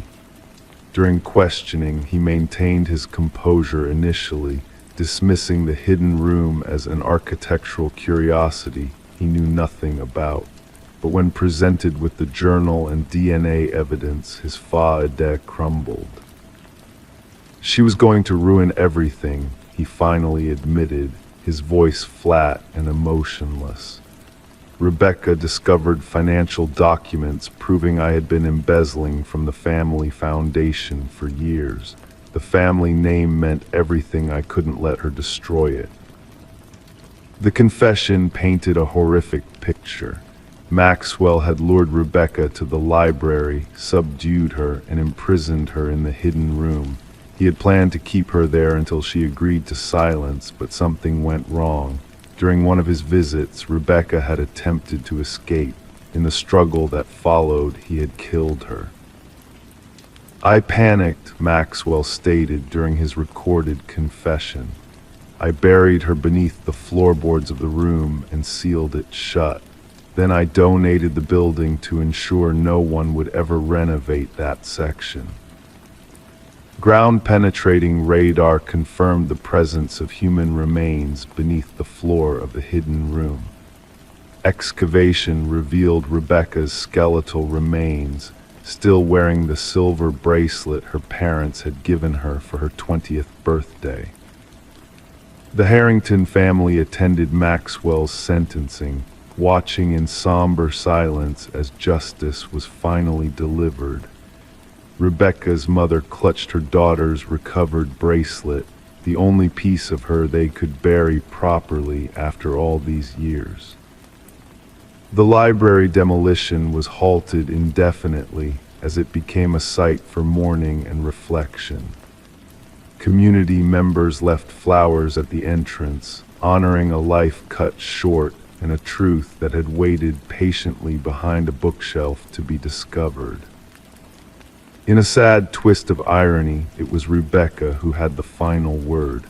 Her message, "I am still here," scratched desperately on the walls, had indeed ensured she would never be forgotten, and that justice, however delayed, would eventually find its way to the light. Story 21. It arrived in the mail, wrapped in a plain envelope with no return address, a single brass key worn with time. The homeowner didn't recognize it, but something about it felt familiar. When she slid it into every lock she owned, nothing turned. It wasn't hers. But when she placed it on the coffee table, the old grandfather clock in the hallway let out a single, hollow chime despite having been broken for years. Sarah Miller reported the strange occurrence to authorities after finding the mysterious key. What seemed like an odd mishap soon unraveled into one of the most disturbing criminal investigations the quiet suburban neighborhood had ever witnessed. The responding officer initially dismissed her concerns. A key in the mail, perhaps a mistake, he suggested. But Sarah insisted something felt wrong. The officer reluctantly took the key as evidence, mostly to appease her, placing it in a small evidence bag that would later become central to a sprawling investigation. Detective Robert Harmon received the case file during the morning briefing. A veteran investigator with the Special Victims Unit, he had developed an intuition for cases that would evolve beyond their seemingly innocuous beginnings. The brass key sat on his desk, unremarkable yet somehow unsettling. Background checks revealed Sarah had no criminal history. A retired high school English teacher, widowed, with 2 adult children living across the country. Nothing suspicious in her financial records, phone logs, or social media. She appeared to be exactly what she claimed, an innocent recipient of something strange. The forensic team found no fingerprints on the key besides Sarah's. The envelope yielded nothing except a generic postmark from the regional distribution center. No DNA, no trace evidence. The key itself was a standard Schlage, available at any hardware store, though well-worn and at least several years old. The breakthrough came unexpectedly when Detective Harmon decided to run the key's unique bidding pattern through the department database. A cold case from 7 years prior had documented an identical key pattern belonging to a storage unit where investigators had found blood-stained carpet, cutting tools, and photographs of unidentified women. The original investigation had stalled without sufficient evidence to identify a suspect. Harmon pulled the dusty case files. The detective who had worked the case had since retired. The storage unit had been rented under a false identity, paid in cash. Surveillance footage had long been overwritten. The evidence collected had yielded partial DNA samples, but no matches in any criminal database. The photographs recovered from the storage unit showed 5 different women, all appearing unconscious. Only 3 had been identified during the original investigation, all reported missing but never found. Their cases remained open, classified as suspected homicides without bodies. Sarah Miller recognized none of the women when shown the photographs. She grew increasingly anxious as the investigation proceeded, installing new locks and a security system in her home. The question lingered, why had someone sent her this key? Harmon ordered a fresh analysis of the original evidence using newer techniques. The partial DNA sample was expanded and run through genealogical databases. This yielded a distant familial match, a second cousin twice removed from the suspect. Working backward through family trees, investigators narrowed their focus to Harold Jenkins, who had lived 2 streets away from Sarah Miller until moving away approximately 6 years ago. His current whereabouts were unknown. Further investigation revealed Jenkins had been a substitute teacher at the same school where Sarah taught, though they had minimal documented interaction. His employment records showed scattered work history, long unexplained gaps, and frequent relocations. His former residence yielded nothing unusual upon inspection. Neighbors described him as quiet, unremarkable, someone who kept to himself, the common refrain that often follows revelations about predators hiding in plain sight. The big question remained unanswered: why send the key now? Why to Sarah Miller? Harmon theorized it might be a trophy, a warning, or perhaps a macabre invitation. The search for Jenkins intensified. His driver's license hadn't been renewed, no credit card activity, no tax returns. The digital breadcrumbs people typically leave behind were conspicuously absent, suggesting an intentional effort to remain untraceable. The true horror of the case emerged when authorities investigated a small cabin registered to Jenkins' deceased mother. Beneath the weathered wooden floorboards, investigators discovered a concealed room accessible only through a trapdoor. Inside, meticulously organized shelves held dozens of identical brass keys, each with a name and date engraved on a small attached tag. 5 keys corresponded to the women from the photographs. The remaining keys, 27 in total, presented a horrifying implication of additional victims previously unknown to authorities. Buried behind the cabin, forensic teams recovered human remains. The excavation continued for weeks as investigators unearthed multiple bodies in varying states of decomposition. Sarah received round-the-clock protection as the manhunt for Jenkins expanded nationwide.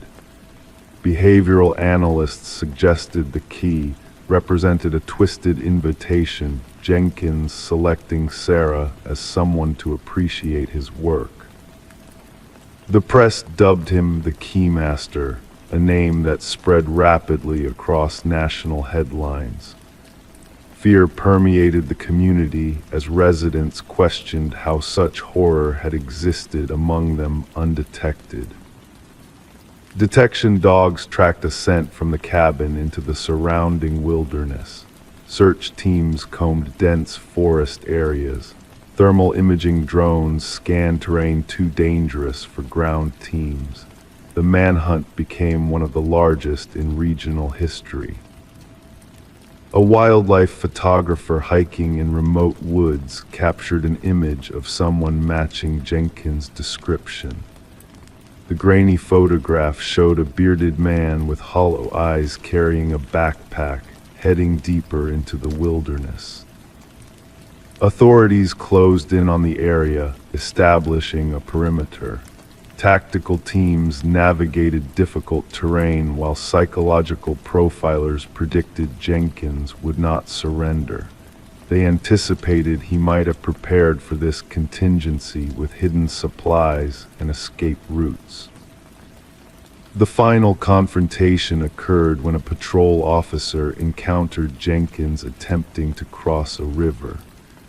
Rather than surrender, Jenkins retreated to higher ground, where he barricaded himself in an abandoned fire observation tower.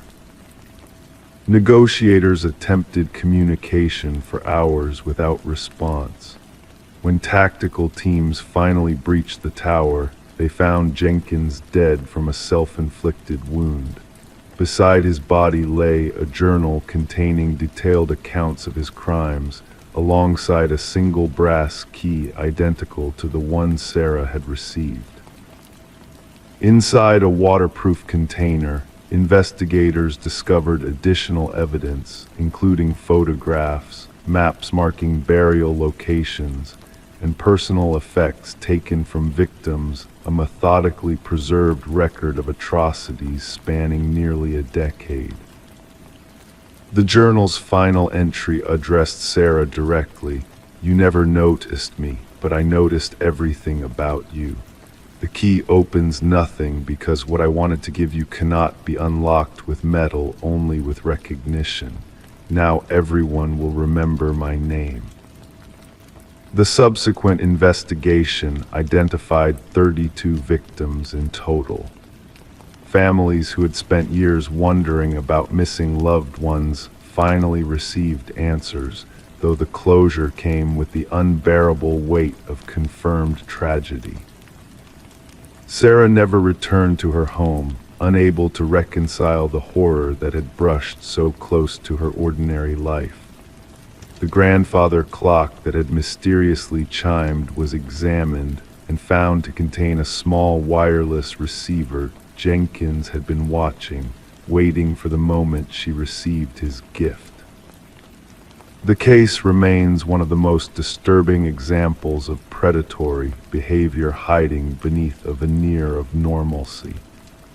Psychological researchers continue studying Jenkins' writings, seeking insights to identify similar offenders before they act. And somewhere in an evidence locker, a collection of brass keys sits in silent testimony to lives cut short, each key opening nothing, yet unlocking a devastating truth about the darkness that sometimes hides behind unremarkable facades. Story 22. The town never mentioned the house at the edge of the woods. It stood alone, its windows blackened, its porch sagging under the weight of years. No one claimed to own it. No one could remember who built it. But when a group of hikers wandered too close, they saw something strange, names carved into the wooden siding, etched deep like warnings. At the bottom of the list, fresh and unweathered, was a name none of them recognized, until one of them whispered, voice trembling, "That's mine." The call came in during the night. Dispatch recorded it as a standard trespassing report. The voice on the line belonged to Mason Wright, the lead hiker who discovered his name carved into the abandoned house. The responding officers expected nothing more than teenage vandalism, perhaps a prank among friends. What they found instead defied explanation. Detective Sarah Keller arrived as darkness enveloped the forest. The beam of her flashlight cut through the shadows, illuminating the weathered facade of the structure. The names 27 in total ran vertically down the eastern wall. Some had faded with age, nearly invisible against the gray wood. Others remained sharp, as if carved recently. And at the bottom, Mason Wright, the cut still bearing traces of fresh sawdust. "I've never been here before," Mason insisted, his breath forming clouds in the cold air. "I don't understand how anyone would know my name." The investigation began with background checks on every name listed. The results chilled the detective team to their core. Each name belonged to someone reported missing over the past 4 decades. Some cases had gone cold, others remained active. All shared one disturbing detail: the individuals had disappeared while hiking alone. Forensic analysts photographed each carving, noting the varying depths, techniques, and weathering patterns. The oldest name, Rebecca Hansen, corresponded to a missing persons case from 37 years prior. The case notes described a young woman who ventured into these woods and never returned. Search parties found nothing but a single hiking boot beside a stream. Detective Keller interviewed Mason extensively. His story remained consistent. He had no connection to the area beyond this hiking trip with 4 college friends. They had chosen the trail randomly, based on an online recommendation.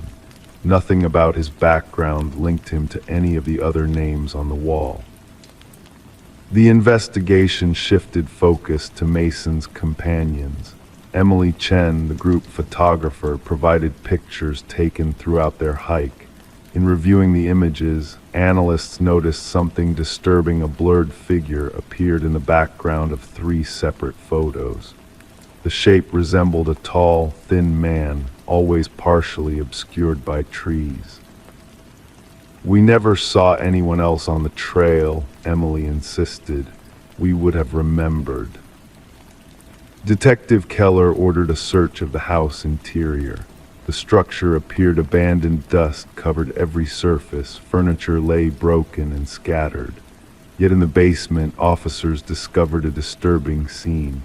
Personal items belonging to the missing hikers sat arranged in neat rows on wooden shelves. Watches, backpacks, cameras, wallets, each labeled with a corresponding name from the wall outside.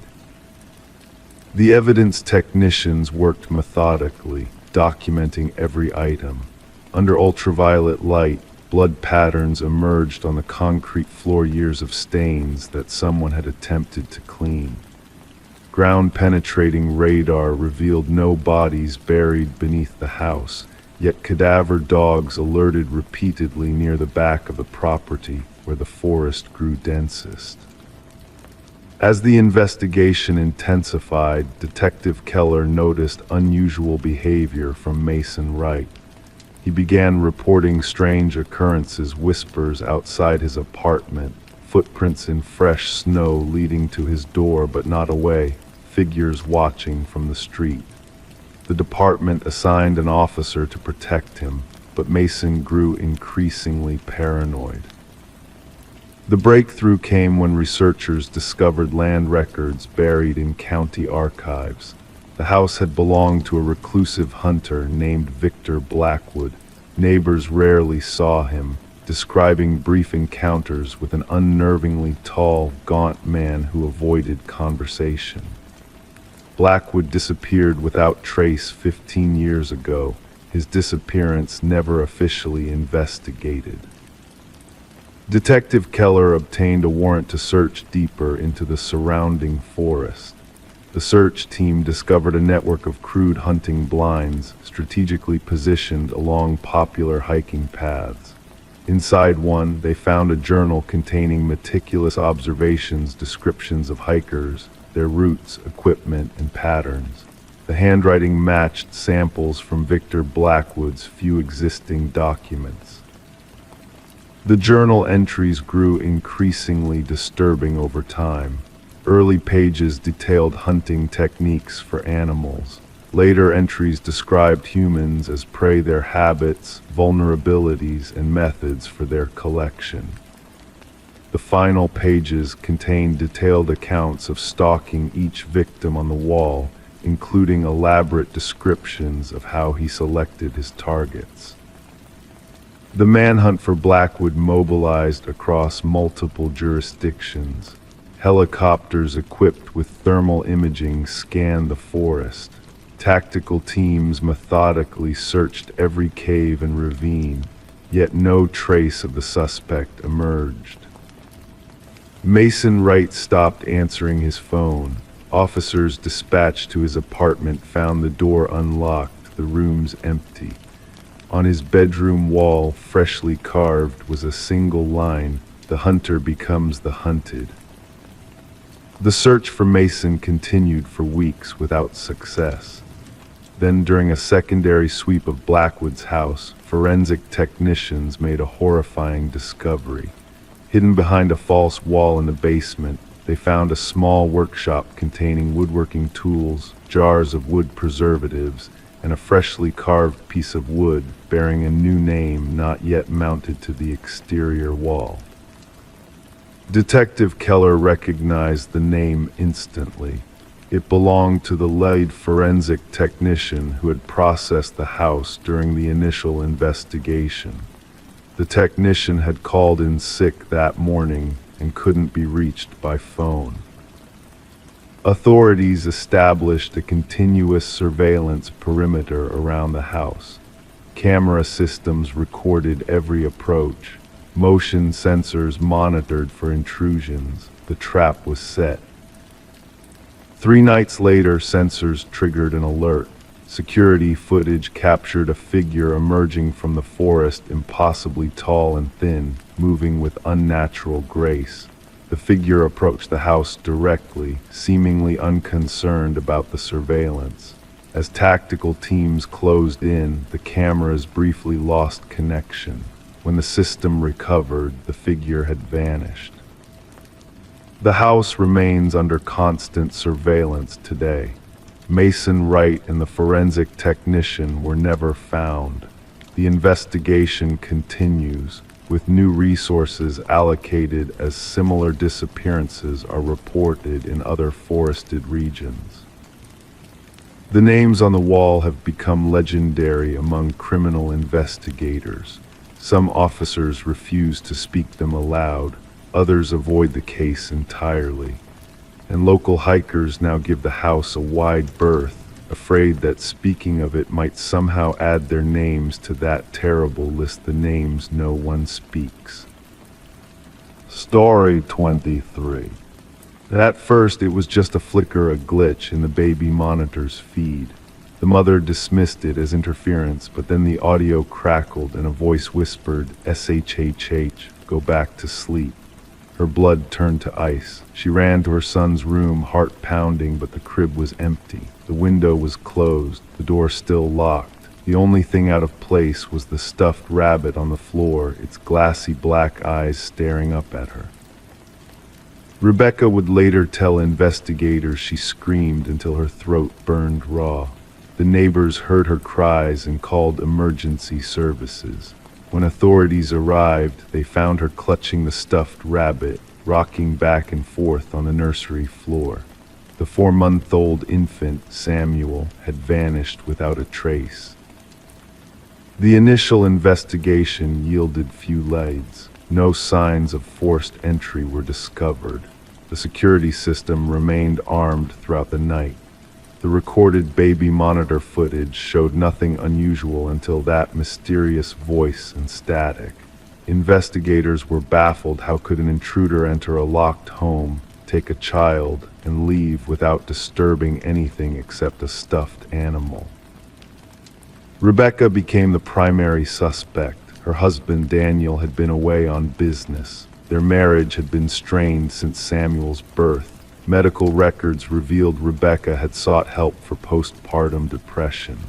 A detective noted her calm demeanor during questioning, describing it as unnervingly composed for a mother whose child had just disappeared. The community whispered behind closed doors. Then came the first breakthrough. The forensic team discovered microscopic fibers on the nursery windowsill that matched neither the household fabrics nor the family's clothing. These fibers belonged to a rare type of climbing rope, suggesting a skilled intruder might have accessed the second-floor nursery from outside. The investigation shifted. Security footage from neighboring homes revealed a dark figure moving between shadows during the night in question. A partial footprint in the garden soil matched a specialized boot used by military personnel and experienced climbers. Rebecca was no longer the focus. Daniel returned from his business trip, distraught and confused. During his interview, investigators noticed unusual calluses on his hands. When questioned, he mentioned rock climbing as a hobby he had recently taken up to manage stress. The detectives exchanged glances. Financial records revealed a troubling picture. Daniel had recently taken out a substantial life insurance policy on Samuel. Phone records showed multiple calls to an unknown number that ceased the day before the abduction. The case took a darker turn when investigators discovered Daniel had a second family in another community, a fact unknown to Rebecca. As the investigation deepened, the baby monitor became the central piece of evidence. Digital forensics revealed the device had been hacked. The signal had been intercepted and manipulated. The voice that whispered to go back to sleep wasn't coming from inside the nursery. It had been remotely broadcast to the receiver Rebecca kept by her bedside. The tracking of the digital intrusion led investigators to a residential basement where they made a shocking discovery. Samuel was found alive, being cared for by a woman named Elaine. She surrendered without resistance, her eyes vacant as she was handcuffed and led away. The connection emerged through old photographs and DNA testing. Elaine was Daniel's first wife who had suffered a miscarriage years earlier. Their marriage had dissolved after that tragedy, but Elaine had never recovered from the loss. She had been monitoring Daniel's life through social media, watching as he built a new family with Rebecca. Daniel denied any involvement, but digital evidence told a different story. His climbing equipment contained fibers matching those found on the windowsill. His specialized boots matched the partial print in the garden. Most damning of all, encrypted messages between Daniel and Elaine detailed their plan. He would provide access to the home security system. She would take the child they both claimed was rightfully hers, and the insurance money would support their new life together. During the trial, the courtroom fell silent as the prosecution played the enhanced audio from the baby monitor. Beyond the whispered words that had chilled Rebecca that night, forensic audio specialists had isolated another sound in the background: Daniel's distinctive cough, placing him at the scene during the abduction he claimed to know nothing about. The jury deliberated for less than 5 hours. Daniel and Elaine received maximum sentences for kidnapping, conspiracy, and endangering a child. Rebecca and Samuel relocated to rebuild their lives away from the painful memories. The case transformed how investigators approach modern abductions. Baby monitors across the country were examined for security vulnerabilities. Parents implemented additional safeguards in nurseries. Security experts warned of the increasing sophistication of crimes that leveraged technology against the most vulnerable victims. Samuel would grow up never remembering the night he disappeared. Rebecca kept the stuffed rabbit locked away in a box in her closet. She couldn't bring herself to discard it, nor could she look at those glassy black eyes that had witnessed what truly happened when the baby monitor carried that whispered voice through the darkness. The monitor never lied. It had captured the truth, just not in the way anyone expected. Story 24. The hotel was cheap, outdated, the kind of place people only stayed for a night. The clerk handed her the key with a strange look. "Just don't take the last door on the left," he murmured. Curiosity gnawed at her. That night, as she made her way down the dimly lit hallway, she paused in front of it. The handle was ice cold. The door looked no different from the others until she pressed her ear against it. From the other side, something breathed. Detective Morgan Reed rubbed the sleep from her eyes as she ducked under the yellow crime scene tape spanning the doorway. The smell hit her first metallic and sour, a scent she recognized immediately. Blood had soaked into the thin carpet, darkening the already murky pattern to near black. The room was a study in contradictions: pristine bathroom, untouched bed, and then the horror of what lay between them. A young woman's body sprawled on the floor, her blonde hair fanned out like a halo. Her eyes stared vacantly at the ceiling, her expression frozen in what might have been surprise or terror. Reed crouched beside the victim, careful to avoid disturbing the evidence markers that dotted the scene. "Third one this season," said the forensic technician, his voice flat with professional detachment as he photographed the body from various angles. "Same signature as the others." Reed nodded silently. The victim wore elegant clothes incongruous with this forgotten motel. A designer handbag lay open on the bedside table, contents intact. This wasn't robbery. Something else drove this killer. The hotel manager hovered nervously at the doorway, his face ashen. "She checked in alone, paid cash. I never thought." His voice broke. "The maid found her when she came to clean." Reed studied the room again. No signs of forced entry, no defensive wounds on the victim. The woman had let her killer in or known them already. Back at the station, Reed pinned photographs to the incident board. 3 women, all with similar features, all found in cheap, out-of-the-way motels. The press had started asking questions. Whispers of a serial predator spread through the community. "The autopsy results are in," Detective Hayes announced, dropping a folder on Reed's desk. "Death by strangulation manual. No DNA under the fingernails. No signs of sexual assault." Reed frowned. "This is personal, not predatory in the traditional sense." Days blurred together as the investigation intensified. Hotel surveillance footage revealed nothing unusual. The victim, identified as Elaine Werner, was a financial analyst with no known enemies. Her friends described her as careful, meticulous, not someone who would stay in such a place willingly. A breakthrough came when Reed interviewed Werner's sister. She mentioned a man she'd been seeing, the sister revealed, hands trembling around her coffee cup. Someone from work. She was secretive about it, said he was complicated. Married, I think. Reed leaned forward. Did she mention a name? She called him C, that's all she would say. The investigation shifted to Werner's workplace. Colleagues described her as professional, private. None knew of any relationship.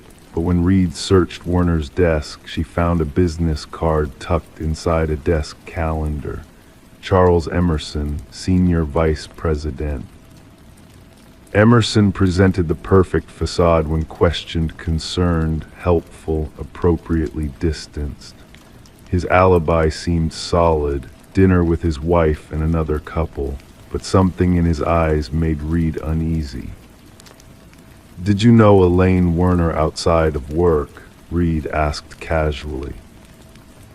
A flicker crossed Emerson's face, so brief anyone else might have missed it.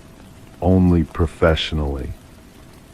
Later that week, forensics matched partial fingerprints from Werner's handbag to Emerson. When confronted, his facade cracked. "We were involved," he admitted, "but I ended it. She threatened to tell my wife." "Well, enough to kill her?" Reed asked. Emerson's expression hardened. "I never went to that motel."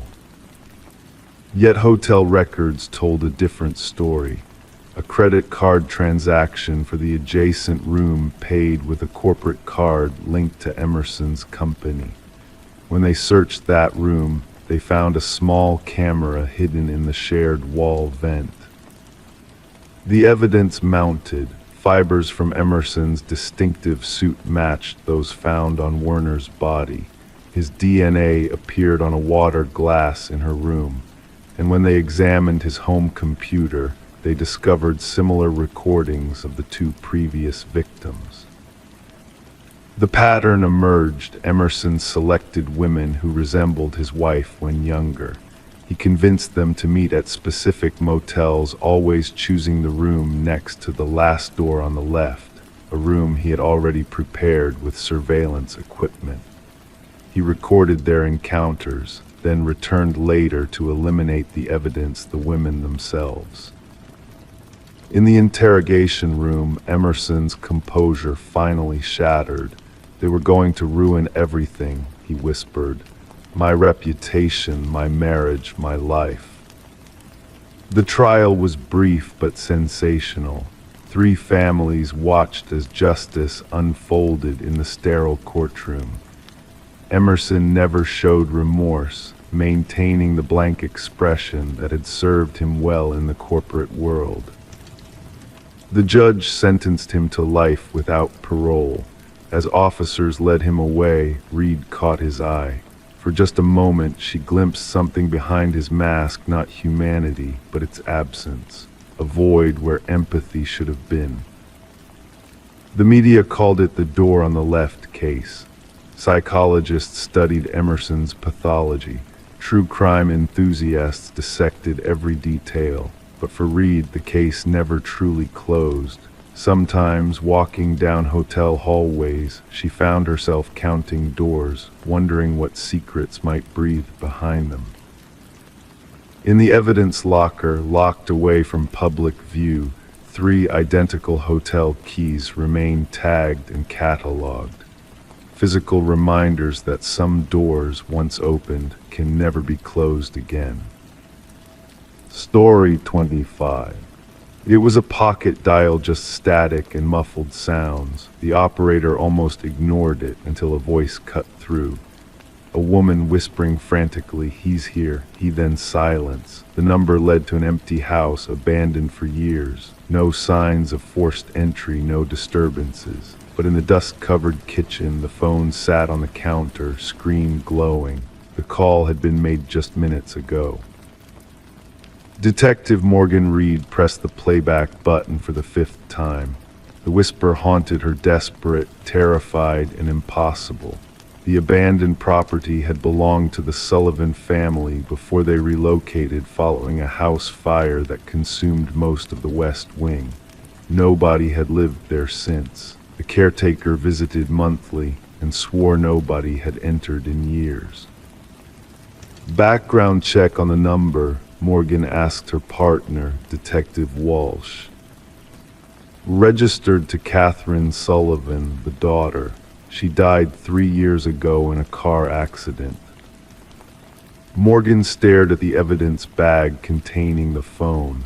The case made no sense. A dead woman's phone making calls from an abandoned house. The dust on the counter had been disturbed only where the phone sat, as if it had materialized there. The forensic team found nothing useful. No fingerprints on the device except partial smudges that couldn't be identified. No footprints leading to or from the house. The doors remained locked, windows sealed. The recording became the centerpiece of their investigation, those 11 seconds of static, breathing, and 5 desperate words. Voice analysis confirmed it matched Catherine Sullivan's voice from old videos with 98% certainty. The timestamp showed the call occurred at the exact time Catherine had died 3 years prior, down to the minute. Morgan and Walsh interviewed everyone who knew Catherine. Her father, now remarried, seemed genuinely baffled. Her mother, living alone in a small apartment, broke down upon hearing the recording. "That's my Katie," she whispered. "She sounds so scared." Catherine's boyfriend at the time of her death, Mark Jennings, had an alibi for the night of the call. He was working a night shift at the hospital, verified by multiple witnesses and security footage. Besides, the house had been empty. The call couldn't have happened, yet it did. The investigation stalled until Morgan received a call from Catherine's mother. "I found something in her old things," she said, voice trembling. Katie kept a journal, the last entry, You need to see this. The journal contained meticulous entries about Catherine's relationship with Mark, the loving beginning followed by controlling behavior, isolation, and eventually fear. The final entry read, "He found out I'm leaving. He's furious. If anything happens to me, it wasn't an accident." Morgan confronted Mark again, his confident demeanor cracked under questioning about the journal. "You think I hurt Katie because of what she wrote? That's not evidence." "The accident report stated you were first on the scene," Morgan noted, "before emergency services. I was worried when she didn't arrive. I went looking for her. Her car went off a remote road. How did you know where to look?" His face paled. "I told you I was worried." Investigators revisited the accident scene. The car had been removed years ago, but Morgan ordered ground-penetrating radar of the area. They discovered something buried 20 feet from the crash site, Catherine's actual phone. The device they'd found in the house was her backup, kept at her parents' home. Forensic analysis of the buried phone revealed deleted texts between Catherine and her sister the night she died. "Mark found out I'm leaving him. He's following me in his car. And later, he's forcing me off the road." The medical examiner re-examined photographs from Catherine's autopsy. The injuries weren't consistent with the crash alone. There were defensive wounds on her hands, bruising patterns suggesting strangulation. When police arrived to arrest Mark, they found him gone. His apartment contained a shrine to Catherine photographs, belongings he'd stolen from her family, and newspaper clippings about her death. Among his possessions, they discovered an audio manipulation software and scripts showing how he'd created the ghost call by splicing Catherine's voice from old recordings. The call had been his twisted way of revisiting his crime, a game to confuse investigators and Catherine's still grieving family. The investigation expanded to other cases where Mark had worked as an emergency responder. 2 more suspicious deaths of young women emerged, both ruled accidents. Both had been in relationships with Mark. 6 days into the manhunt, officers spotted Mark's vehicle parked outside the Sullivan house. Inside, they found him sitting in the kitchen, staring at a phone identical to Catherine's. He offered no resistance during arrest. "She wouldn't stay quiet," he told Morgan during interrogation. "Even after I silenced her, she kept talking, kept accusing me. I needed everyone to hear her, to think she was still somewhere out there. A ghost can't testify against me."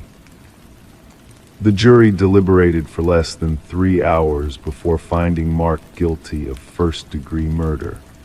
As the verdict was read, Catherine's mother clutched the journal to her chest.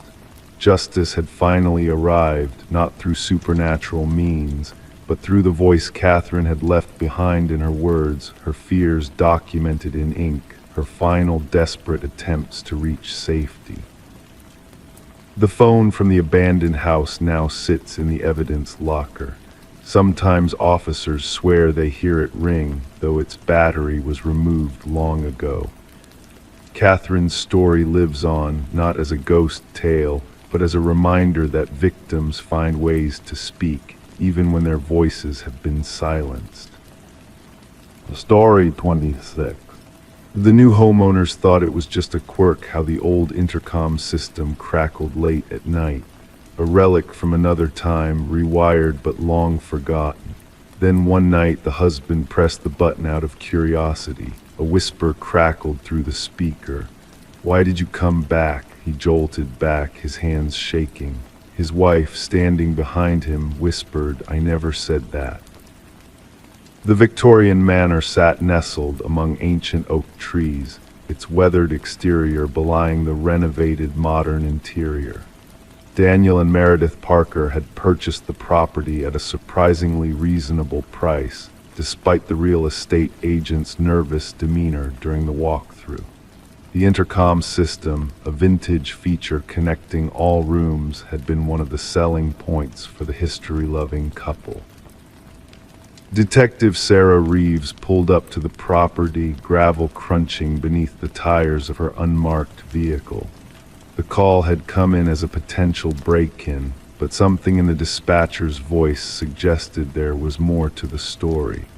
The tall figure of Daniel Parker greeted her at the door, his pallor evident even in the dim porch light.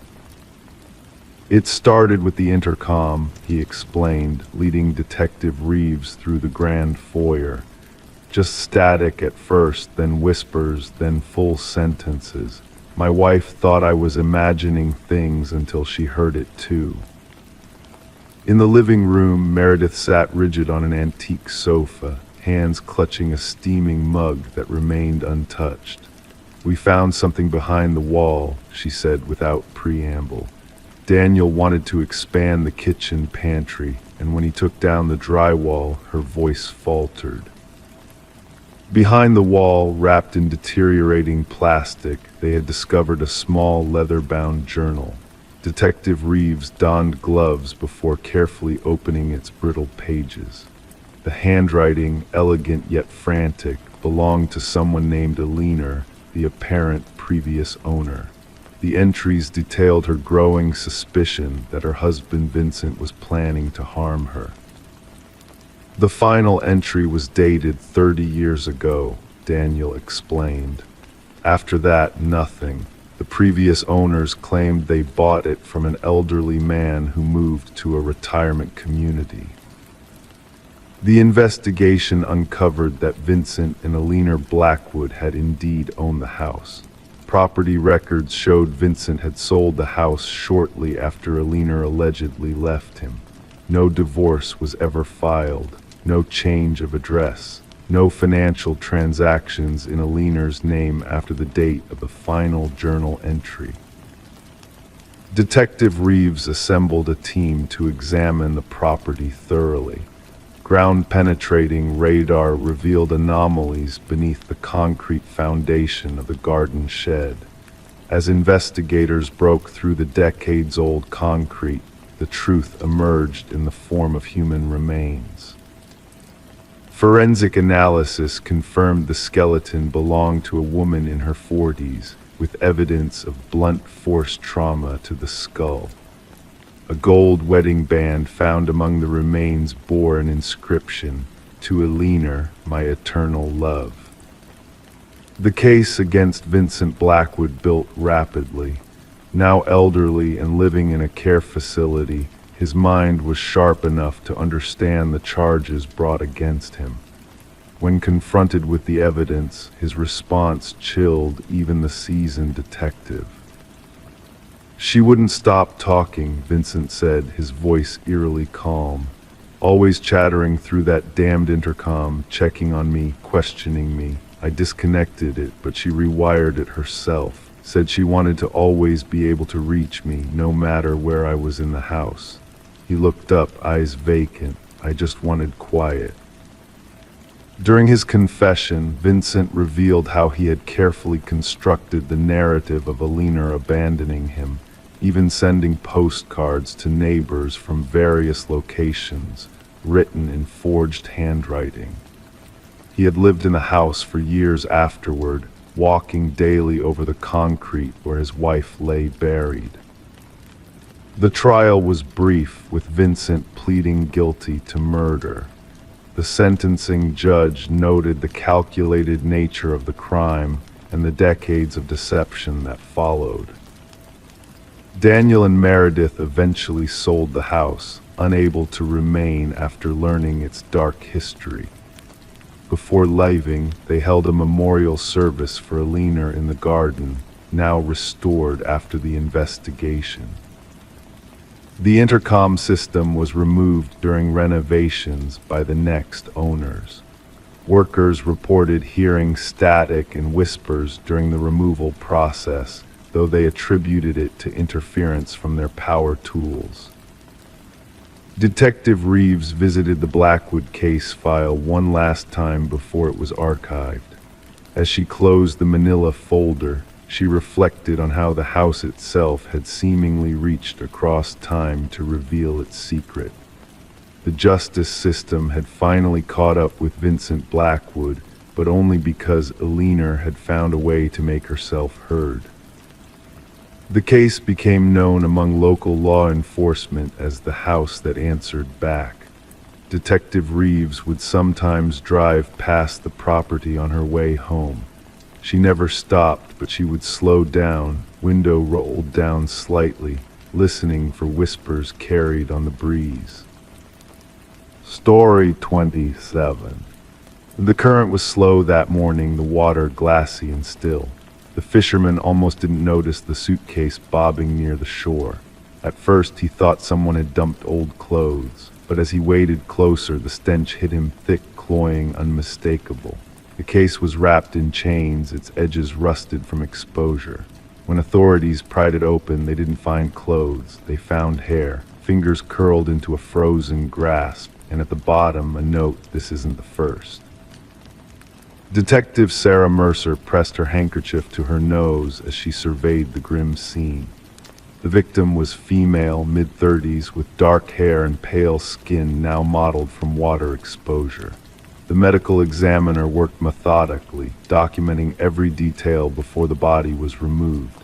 What struck Mercer most wasn't the method of disposal, but the care taken with the victim's appearance: nails manicured, hair recently styled, wearing expensive clothing. She wasn't killed here, Mercer noted, watching the water lap against the muddy shoreline. She was prepared, displayed. The victim was identified as Catherine Walsh, a real estate agent known for selling high-end properties. Divorced, no children, she lived alone in an upscale neighborhood. Her colleagues described her as ambitious, meticulous, and private. She had been reported missing by her assistant when she failed to appear at an important showing with wealthy clients. She would never miss that appointment, the assistant insisted during questioning. That sale would have been her biggest commission ever. Investigators combed through Walsh's modernist home. Everything was pristine, almost too perfect. Designer furniture arranged just so, not a speck of dust on any surface. The refrigerator contained perfectly organized meals in identical containers, labeled by day. Her closet revealed clothing arranged by color, shoes in protective bags. The anomaly was in her home office, a drawer slightly ajar. Inside, investigators found a leather-bound journal. The last entry read, "He's watching again. Same car, different plates." Digital forensics revealed something curious in Walsh's email: dozens of messages from unknown accounts. All contained the same phrase, "I see your perfection." All sent at exactly the same time on different days. Her browser history showed repeated searches for home security systems and personal protection devices.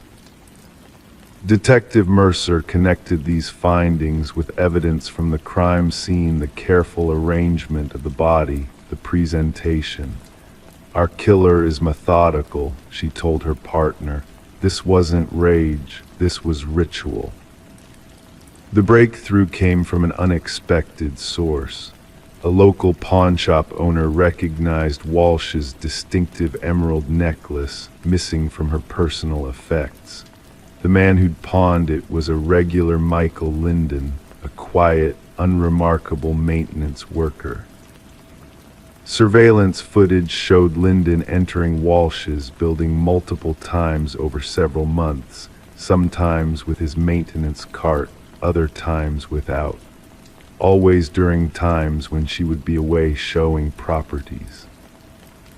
When detectives searched Linden's modest apartment, they found the walls covered with photos of Walsh and other women, all similar in appearance, all taken without their knowledge. Some were crossed out with red marker. Walsh was the third. Behind a false wall in his closet, investigators discovered a shrine. Items belonging to each victim laid out with precision: a brush with strands of hair, lipstick-stained tissues, receipts, keys. Each collection contained a small notebook detailing daily routines, preferences, habits. The interrogation room felt cold when Lyndon was brought in. With his neat appearance and soft-spoken manner, he seemed incapable of violence. Yet when confronted with evidence, his demeanor never changed. "They were imperfect," he finally said, voice flat. "They presented themselves as flawless, but I saw through it. Catherine's left desk drawer was always disorganized. She missed a spot when she applied her lipstick. Her perfection was a lie." The search for the first two victims mentioned in his note led investigators to remote areas where two more suitcases were recovered. Both contained women with similar appearances to Walsh, both real estate agents who marketed themselves as having perfectionist attention to detail. During his trial, Lyndon sat motionless, his expression blank as prosecutors detailed his methods. He had stalked each woman for months, learning their routines, entering their homes, studying their lives. When he finally took them, he corrected what he perceived as their flaws, washing and styling their hair, applying makeup with precision, dressing them in their finest clothes before ending their lives. The families of the victims watched in silence as the judge delivered a life sentence without possibility of parole. For Detective Mercer, the case was officially closed, but questions lingered. What triggered Lyndon's obsession with these particular women? What perceived imperfection in himself was he trying to erase through these acts? The river continued its slow journey downstream, waters eventually clearing of all evidence. But in the precinct on Mercer's desk sat copies of those chilling notebooks, reminders that behind closed doors, in seemingly ordinary lives, darkness sometimes lurks beneath the surface. And sometimes the most dangerous predators are those hiding in plain sight, watching, waiting for a single flaw to reveal itself.